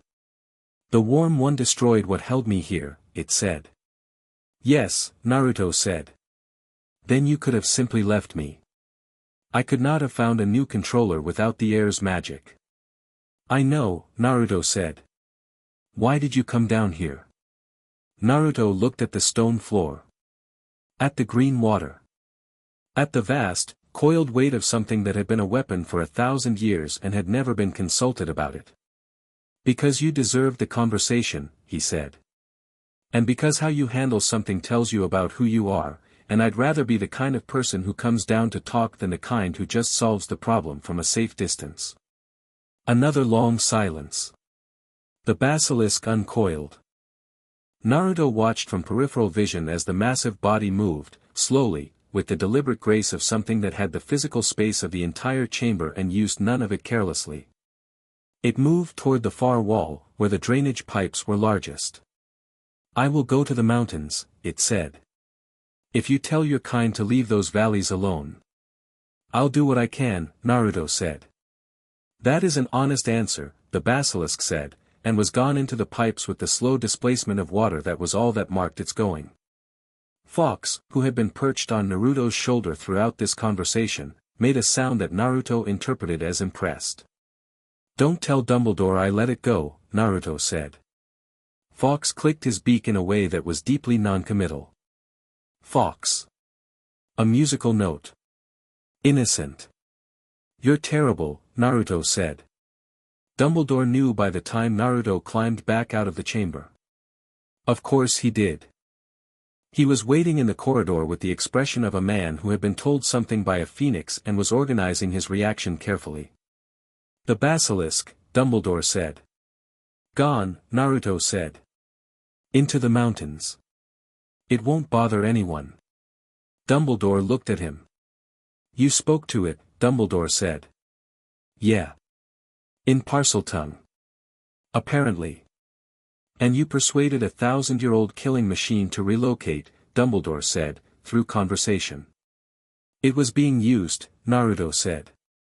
It wasn't choosing any of this. Once it wasn't being directed, it was willing to listen. Dumbledore was quiet for a moment. Then, and the diary? Already handled it. 2 weeks ago. Naruto tilted his head. Which you knew. I suspected, Dumbledore said. The cold signature I'd been tracking in the school disappeared approximately 2 weeks ago. I was going to ask you about it. The Horcrux you missed, Naruto said. It's gone. The last one that existed, as far as you know and as far as I can tell. Which means, he has no more anchors, Dumbledore said quietly. If any fragment of him persists anywhere in the world, it can only remain as long as a living host sustains it, and cannot regenerate without the specific dark ritual the Horcrux structure was supposed to provide. Which we destroyed, Naruto said. Which you destroyed, Dumbledore said, with a quality in his voice that Naruto would have called humble in anyone else. Twice now. Naruto thought about the cold room at the end of the mirror chamber. About the diary in his hands on the stairs. About a nursery in 1981, and a 4-year-old standing between a Dark Lord and a crib. He's not gone, Naruto said. Not completely. You know that. Yes, Dumbledore said. He won't simply stop. Whatever remains of him, will find a way, Naruto said. Without the Horcruxes, without a real body, but there's enough will there to keep trying. He'll improvise. Yes, Dumbledore said. I believe he will. They stood in the corridor for a moment, the old wizard and the 13-year-old, and the castle breathed around them, and somewhere far above them students were beginning to come down to breakfast and the day was starting. Harry, Naruto said. He handled himself this year. He has, Dumbledore agreed. Exceptionally well. He's going to keep doing that, Naruto said. And when things come that are his to handle, I'll let him handle them. But he doesn't do it alone. That's a condition of how I operate, and I need you to understand it clearly. Dumbledore looked at him. The version of this that ends with Harry as a sacrifice, Naruto said, doesn't exist in this world. Whatever Voldemort brings, we face it together. All three of us. He paused. You said together last year. I'm holding you to that. I know, Dumbledore said. I haven't forgotten. Good, Naruto said. Now, is there food? I've been in a basilisk chamber for 2 hours and I'm hungry. Dumbledore almost smiled. They walked to the Great Hall and Harry, already at breakfast, looked up when Naruto came in and read his face in the immediate, accurate way he'd been reading Naruto's face for 12 years. Done. Harry said. Done, Naruto said, and sat down and ate an enormous breakfast and the morning light came in through the enchanted ceiling and outside the window the grounds were wet with November rain and the year was carrying on, which was what years did, which was all you needed them to do. Chapter 6, What Remains of the Dark. The thing that had been Voldemort did not stop. Naruto had known it wouldn't. Had said as much to Dumbledore in November of Harry's first year, standing in a corridor that still smelled like basilisk, not going to simply stop, whatever remains of him. The difference between a man with a plan and a man with nothing but will was that the plan could be dismantled piece by piece while the will just kept finding new architecture. What remained of Voldemort spent 2 years doing something Naruto found genuinely impressive in the specific way that very dangerous things in very difficult situations could be impressive. It adapted. No Horcruxes. No body. No reliable host. Quirrell had been the last person to carry it willingly, and whatever candidates might have been suitable were either too well guarded or too far from where the remnant existed to reach. So it did not reach. It waited. It thought. It was, whatever else it had become, still the mind of a wizard who had been called the most brilliant dark practitioner in 3 centuries, and that mind did not need a body to function. It needed time. Dumbledore tracked it the way you track something that doesn't want to be tracked, not by following it directly but by watching the spaces where it wasn't and inferring the shape of its movement. He shared everything with Naruto now, as promised, and Naruto shared back, and between the two of them they built a picture over 2 years that was incomplete in its details and very clear in its shape. Voldemort was in Albania. He was living in forests, moving through animals, occupying them temporarily the way a person occupies a house they're renting, not comfortable, not permanent, but functional. He was gathering what he needed for something Dumbledore called a restoration ritual, which required specific components and a specific type of willing human participant, and which was nastier than the original resurrection plan from the timeline Naruto was reasonably sure had been avoided. Because the Horcruxes were gone.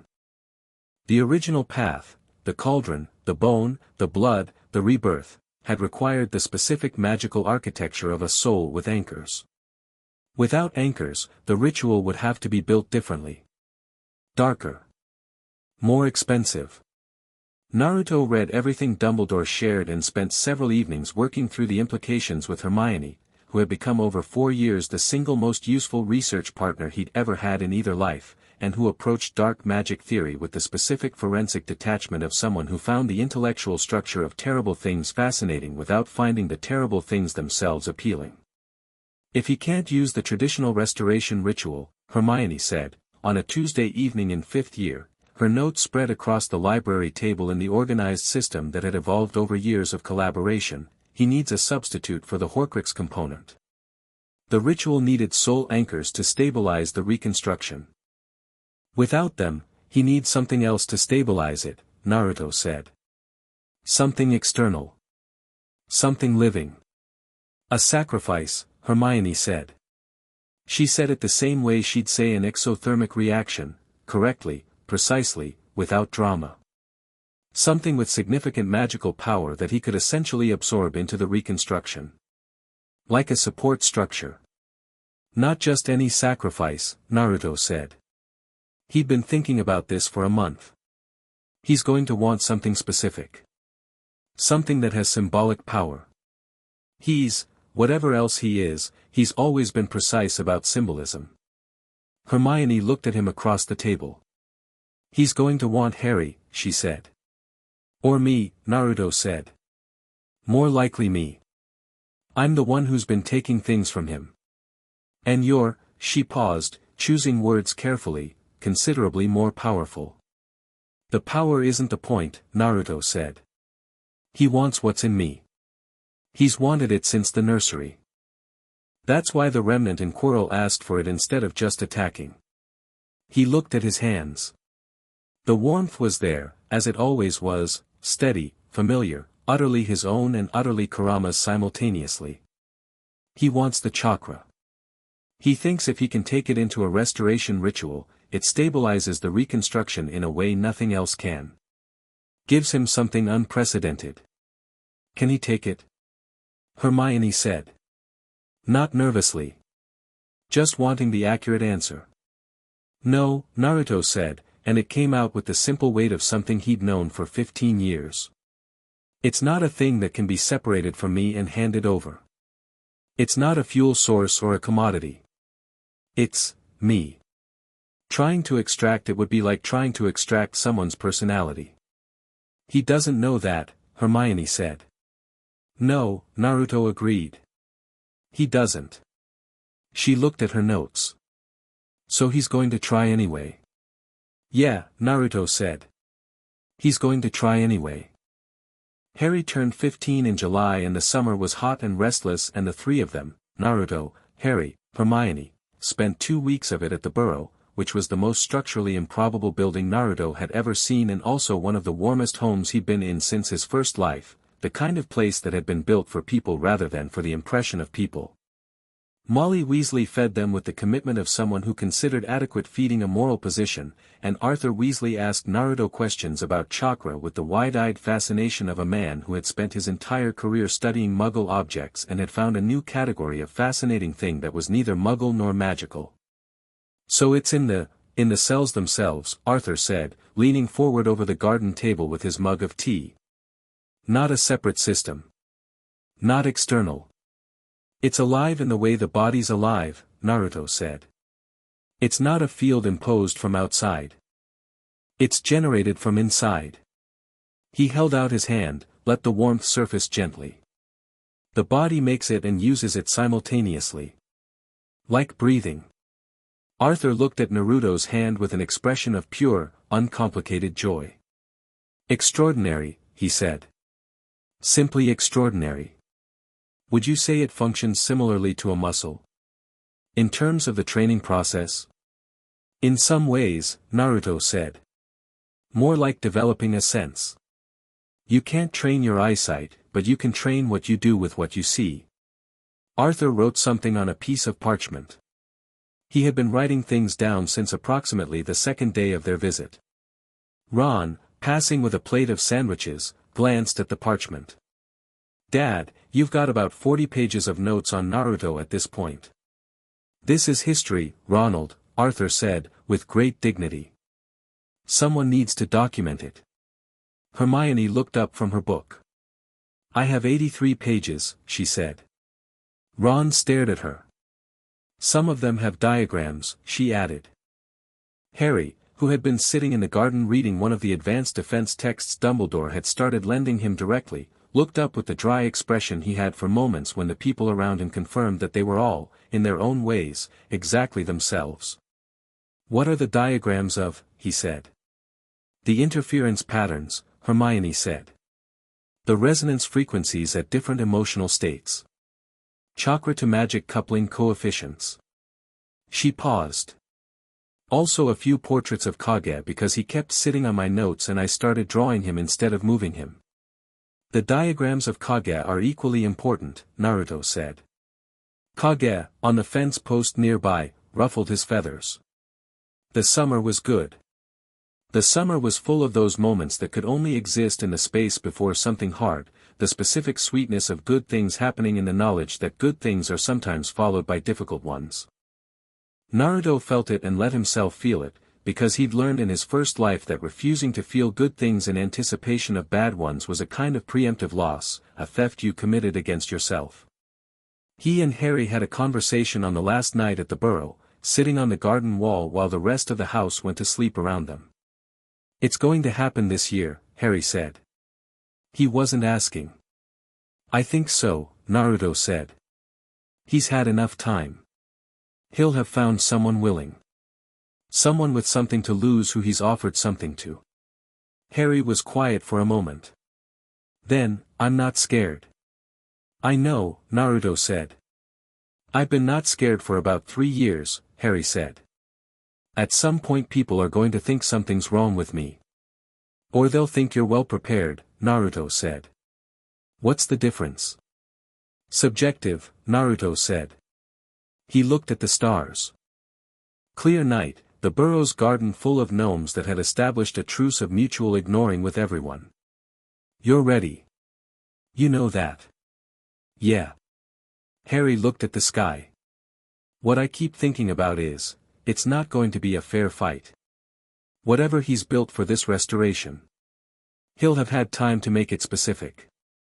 Designed to counter what we can do. Probably, Naruto agreed. And we're going in anyway, Harry said. Yeah, Naruto said. Harry nodded, slowly. Good, he said. I wasn't suggesting we shouldn't. I just wanted to say it out loud. That I know what we're walking into. Naruto looked at his brother. 15 years old. The scar on his forehead smooth and silver in the dark, not a wound anymore, not a fragment's anchor, just a mark, just the shape of a night that had gone differently than planned. He was taller now, had his father's build starting to come through, and the green eyes were clear and sharp and so entirely, specifically hairy that Naruto felt the familiar specific ache of someone who has something worth protecting and knows it. You don't have to come, Naruto said. Not because he thought Harry would stay. Because Harry deserved the offer. Yes I do, Harry said simply. He killed our parents.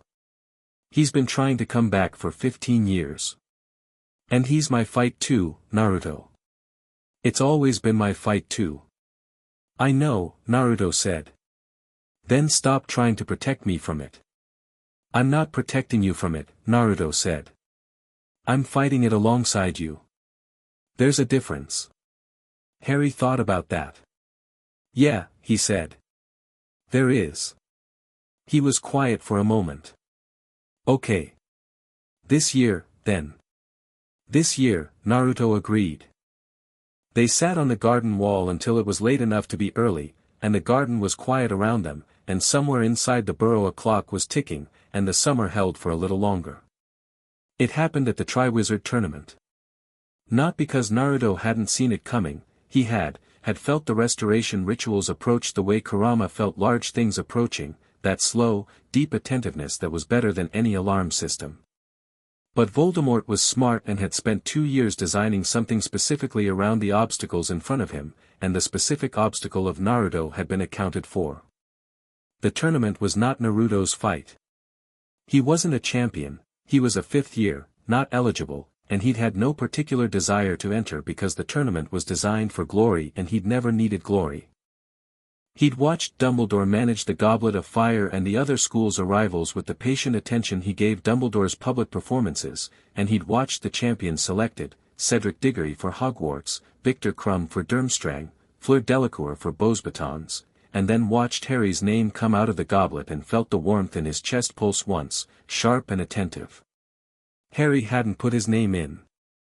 Naruto knew that with certainty, knew it from everything he knew about Harry, and also from the simple fact that Harry had been standing right next to him when the names were called and had gone from relaxed to tense to confused in the space of 3 seconds, the specific expression of someone encountering information that contradicts their reality. He put his hand on Harry's shoulder when Harry came to stand by the fireplace with the other champions, and Harry looked at him and Naruto said, very quietly, "Someone put your name in." "I know," Harry said. "This is the mechanism," Naruto said. "Whatever he's planning. This is how he gets you somewhere specific." "I know that too," Harry said. "Are you going to compete?" Harry looked at the fire. "I don't have a choice," he said. "The goblet created a binding contract. You could withdraw. And leave Cedric without someone who knows what's coming," Harry said. He looked at Naruto. "I'm going to compete. And I'm going to be careful. And at the end of it, whatever Voldemort has built, we deal with it." Naruto looked at his brother for a moment. "Okay," he said. "Then we prepare." They prepared with the systematic thoroughness of people who had been thinking about this for years. Hermione came into the preparation with the force of someone who had been waiting for a specific problem to apply 5 years of research to. She spent November and December cross-referencing dark restoration ritual theory with everything she could find on improvised soul reconstruction, and produced a framework document in January that was 46 pages long and that Naruto read 3 times and Dumbledore read twice and then kept. The ritual he'll have constructed, Hermione said, in Dumbledore's office in February, all 3 of them and Dumbledore around the desk, will require 3 components. A body, which he'll have prepared in advance, a construct of some kind, probably homunculus-based. Blood, most likely Harry's, because the brother wand connection gives it symbolic resonance even now. And the stabilizing element. Me, Naruto said. Something from you, Hermione corrected. He'll have worked out, given enough time, that taking your chakra directly isn't possible. So he'll adapt the ritual to work with something adjacent. Your presence. Your participation, willing or not. She paused. The ritual needs to close the loop. He'll arrange for you to be there. How? Harry said. The maze, Dumbledore said, quietly. He looked at Naruto. The final task. He'll have someone in the castle, someone with access to the maze's preparation, who can manipulate the course. Direct you and Harry to the port key together. Who? Naruto said. I've been looking, Dumbledore said. I have a suspicion. I've been watching. I believe the Mad-Eye Moody teaching defense this year is not the real Moody. Naruto had been watching Moody since September with the same assessment he gave anyone new in the castle, and had concluded that something was off but hadn't identified what. Now he reconsidered. The chakra signature of the man who called himself Moody had a chemical flatness to it, not wrong exactly, but muted, like a signal going through extra interference. Polyjuice, Naruto said. I believe so, Dumbledore said. The real Moody is almost certainly imprisoned somewhere. The impersonator has had access to the maze's preparation from the beginning. Then we know the shape of it, Harry said. They'll manipulate the maze so we reach the cup together. The cup is a port key. It takes us to the ritual site. He wants us both there. Yes, Dumbledore said. Then we let it happen, Harry said. And we go prepared. Everyone looked at him. He's going to come back regardless, Harry said. He's been working toward this for 2 years.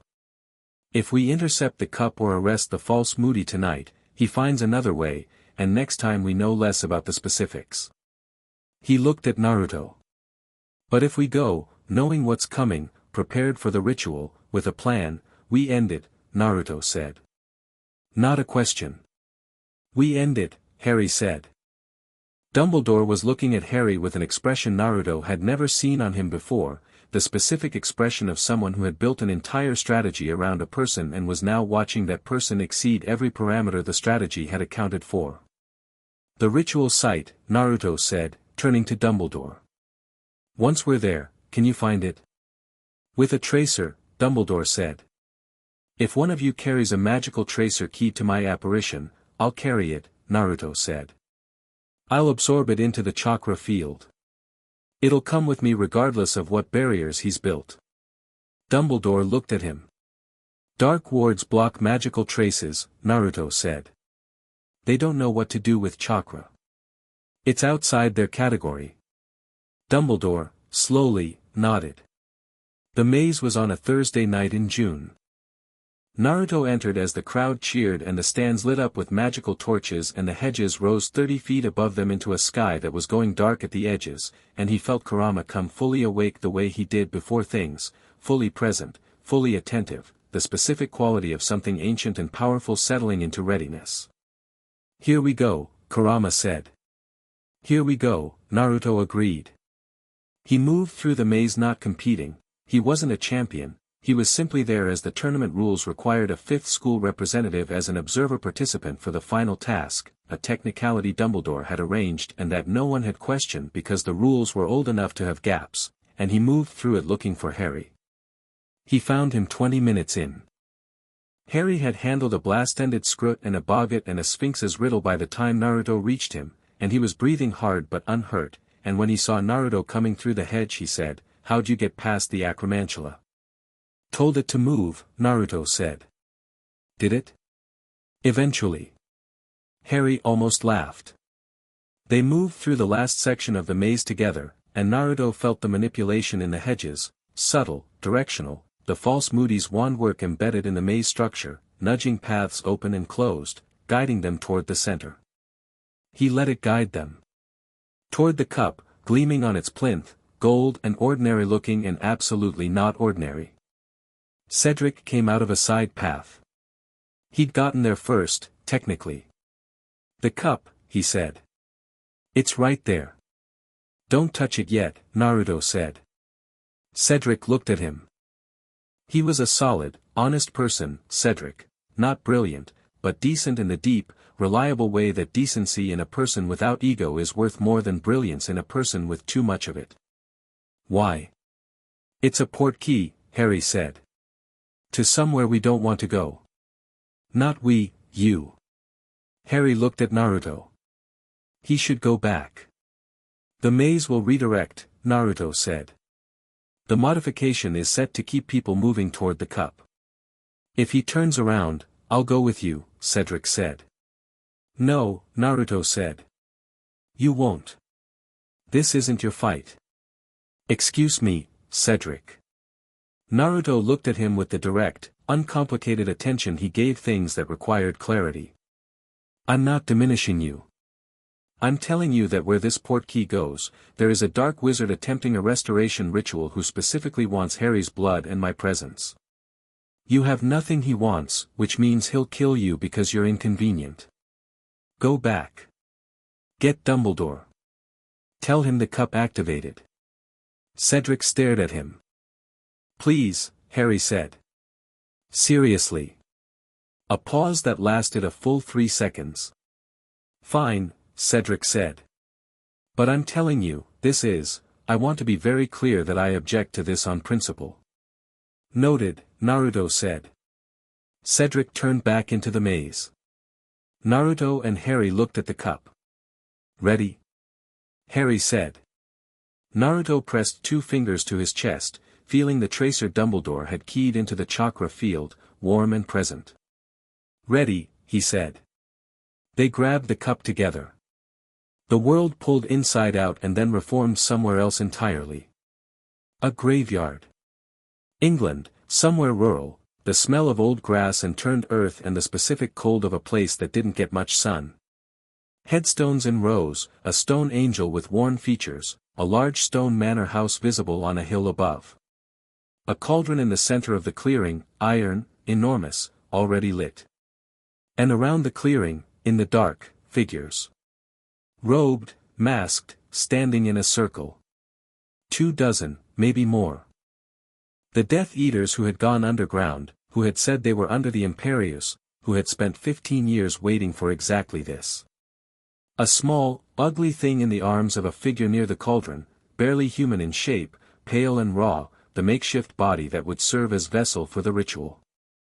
The homunculus that Hermione had correctly predicted. And the figure holding it, stepping forward as the cauldron fire rose, Peter Pettigrew, who Naruto recognized from Dumbledore's files, who had been the Potter's secret keeper, who had betrayed them to Voldemort in 1981. His face had the specific quality of someone who has done something they cannot undo and has built an entire personality around not thinking about it. "Hold them," Pettigrew said, to no one in particular, and the Death Eaters moved. Naruto didn't wait for them to arrive. He let the warmth come. Not controlled. Not measured for precision.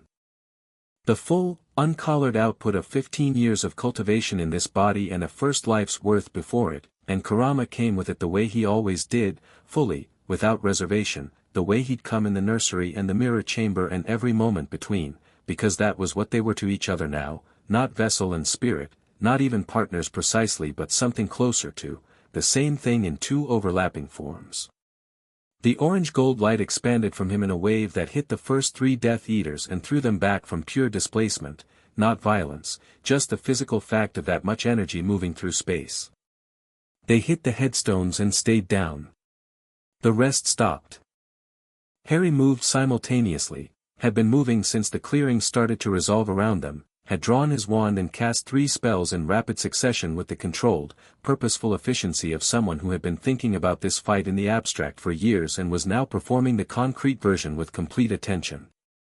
Stupefy, Expelliarmus, Incarcerus, 3 Death Eaters down and bound in under 5 seconds, and he was already turning toward the next set. Pettigrew fumbled with the homunculus and dropped it. It hit the dirt and screamed, thin, high, nothing like a human sound, and the cauldron's fire flared and something in the ritual circle cracked because a ritual circle that has been broken mid-preparation is an unstable structure, like a bridge with a removed support. The cauldron, Harry said. Naruto was already there.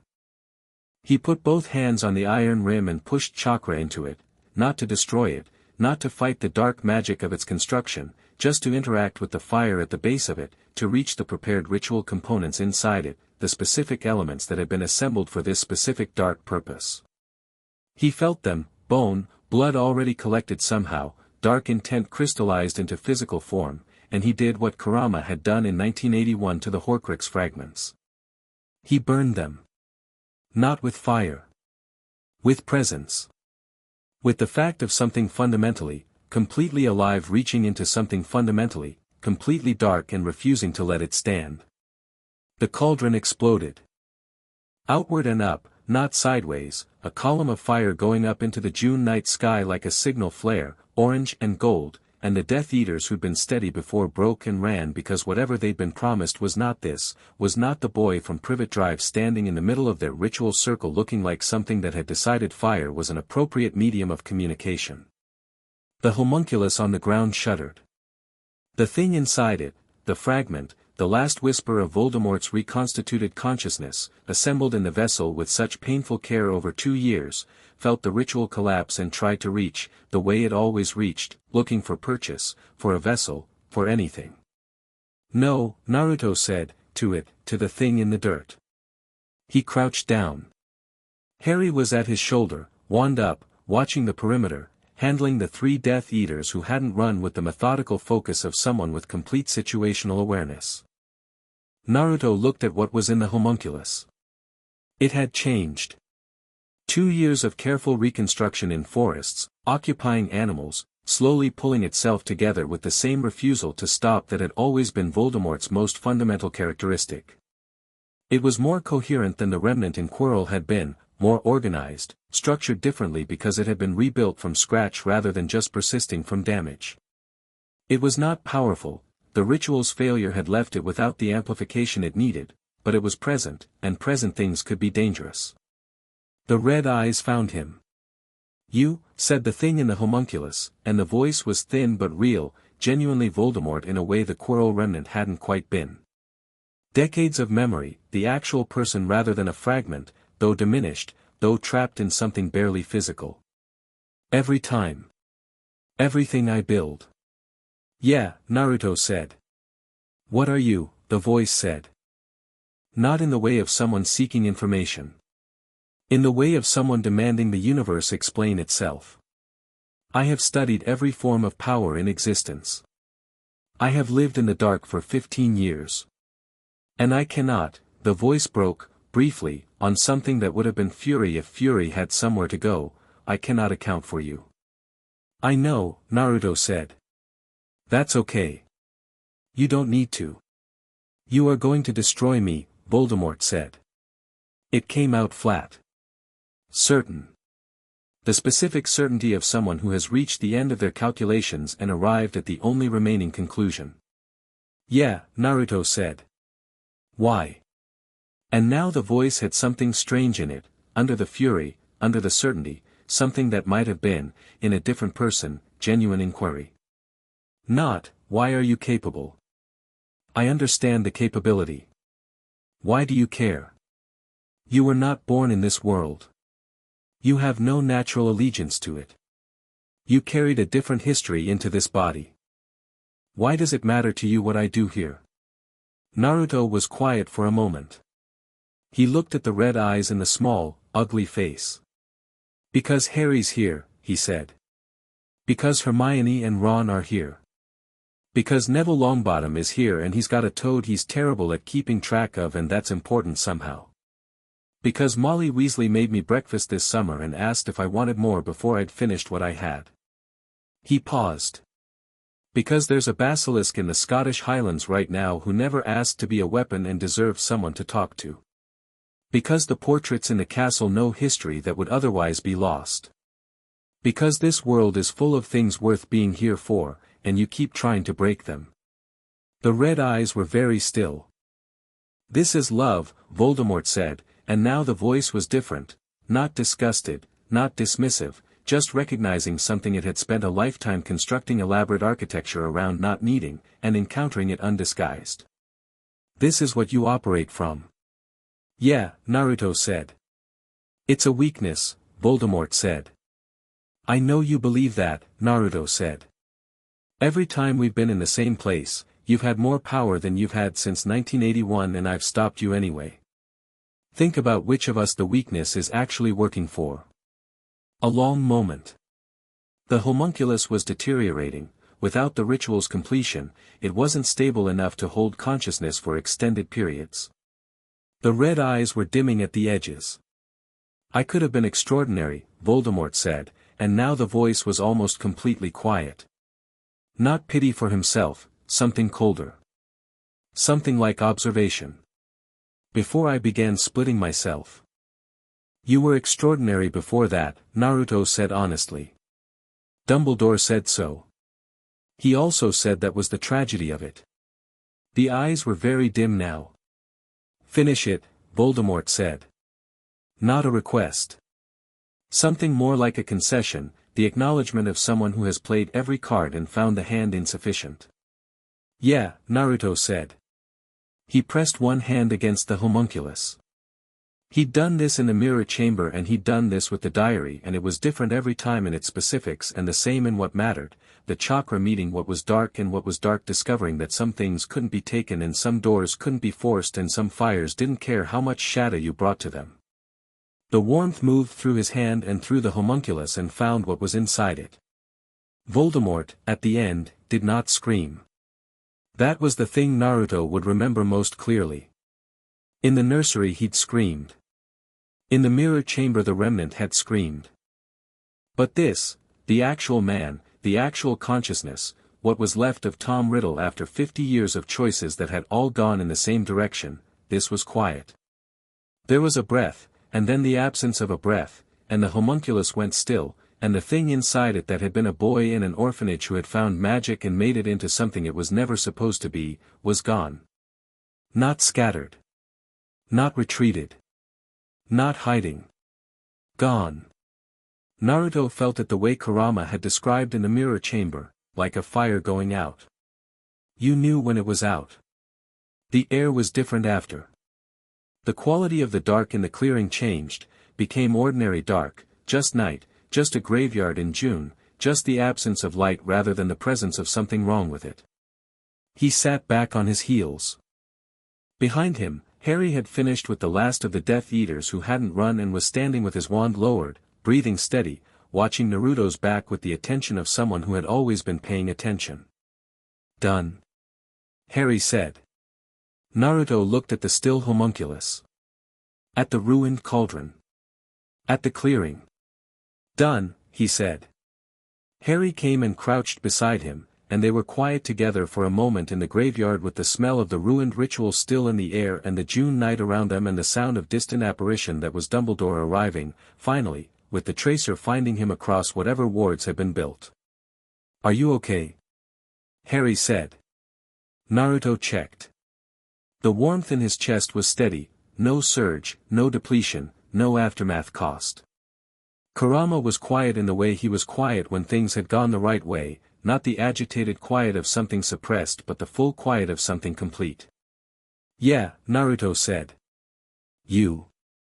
Yeah. Harry looked at the sky. It's really done this time, isn't it? Yeah, Naruto said. It really is. Because it's different, Harry said. The first time in the mirror chamber, after you came back, there was still something. Some residue. A feeling like something hadn't quite resolved. I couldn't explain it then and I didn't want to say anything because I didn't know if I was imagining it. You weren't imagining it, Naruto said. The diary. The fragment we didn't know about. And now. Naruto pressed his hand flat against his sternum. Felt the warmth, steady and complete and entirely uncontested. Nothing, he said. No residue. Nothing unresolved. He looked at Harry. It's done. Harry was quiet for a moment. Then he breathed out, very long and very slow, the specific exhale of something that had been held for 15 years finally released. Dumbledore arrived with a crack of apparition, and then more cracks behind him, Aurors, people from the ministry, organized and laid in the way that official responses to things that have already been resolved always were. Dumbledore came to them first, looked at the clearing and the cauldron and the homunculus and then at Naruto and Harry, and his expression moved through several things and settled. Tell me, he said. Naruto told him, concisely, without editorializing. Dumbledore listened with his eyes closed for the last part, which was either concentration or something more personal. When Naruto finished, Dumbledore said, "Is he gone?" "Completely," Naruto said. "I would know otherwise. We've been in contact enough that I know what his presence feels like. There's nothing." Dumbledore opened his eyes. 15 years, he said. Not to them. Not to anyone specific. Just said it, put the number in the air, let it exist. Longer than that, Naruto said, and Dumbledore looked at him and understood he meant from the beginning, from the boy in the orphanage who had started splitting his soul, from the first choice made in the direction of all the subsequent choices. Yes, Dumbledore said. Longer than that. The Aurors were processing the clearing, and Pettigrew had been caught before he could escape because Harry had incapacitated him 20 minutes ago and Naruto had bound him to a headstone as an afterthought, and the ministry officials were taking statements from Death Eaters who were increasingly discovering that whatever they'd been promised was not going to be delivered and that they might as well start talking. Naruto and Harry stood at the edge of the clearing. The night was ordinary. The stars were out. The graveyard was just a graveyard again, old and quiet, the stone angel looking down at nothing in particular with the mild expression of stone angels everywhere. What happens now? Harry said. Now the wizarding world figures out what to do with 15 years of looking over their shoulders, Naruto said. Which will take a while. Things like this don't resolve cleanly overnight. And us? Naruto looked at him. Us, he said, we go back to school. You've got 2 more years. I've got 1. Hermione's going to finish her paper on the Chakra magic interface and it's going to cause an academic crisis in every magical institution in Europe and she's going to be completely pleased about it. Ron is going to convince Wood to let him practice with the team even though he's theoretically just a manager. Neville's going to forget where he left Trevor at least 4 more times. Harry almost laughed. And after school? After school, Naruto said, we figure it out. Together. He paused. There's a lot of world. Both kinds, this one and the other things Dumbledore's told me about that the wizarding world doesn't fully understand yet. Chakra, the old energy systems, the things that predate organized magic. There's more to learn. He felt the warmth in his chest, steady and full, Kurama present in it the way he was always present. I'm not in a hurry. Harry looked at the stars. I want to travel, he said. After. Not right away. But eventually. I want to see what else is out there. What other kinds of magic exist. Yeah, Naruto said. Me too. We'll do that, Harry said. All of us.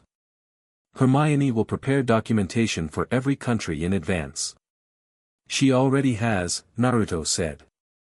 She mentioned it to me in April. Harry stared at him. April.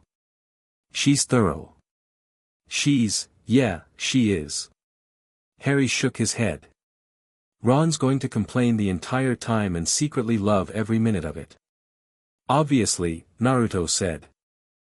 They were quiet together for a moment, standing in the ordinary dark of a June night in a graveyard in England, and the warmth in Naruto's chest was the warmth of everything he'd built in this world, the people, the fights worth fighting, the mornings at the kitchen table and the letters sent by Orange Gold Owl and the garden at the Burrow and the library at Hogwarts and the sound of Harry sleeping across a bedroom that smelled like laundry soap, 14 months old and completely safe.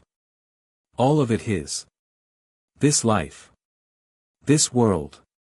Chosen the way second lives are chosen, not because he'd had control of the choosing, but because he'd decided, in that 4-year-old body on that cold floor in a dark nursery, that this was worth all of him. Well, said Kurama. That's finished. Yeah, Naruto said. That's finished. What do you want to do next? Kurama said, and his voice had that quality, warmth all the way through, the warmth of something that had been reluctant to be here and had gradually, over 15 years, admitted that here was exactly the right place to be. Naruto looked at Harry. At the clearing where the Aurors worked and Dumbledore stood watching with those thoughtful eyes, and the night continued being the ordinary, good, full kind of night that ordinary good nights were. Something loud, Naruto said. And probably a bit chaotic. And definitely involving better food than England usually offers. Good, Kurama said. Let's go. And Naruto Potter, who had lived twice, loved twice, died once, and come back with the warmth of something ancient and enormous coiled in his chest, put his arm around his little brother's shoulders and walked out of the graveyard and into whatever came next. Which was, as things went, everything.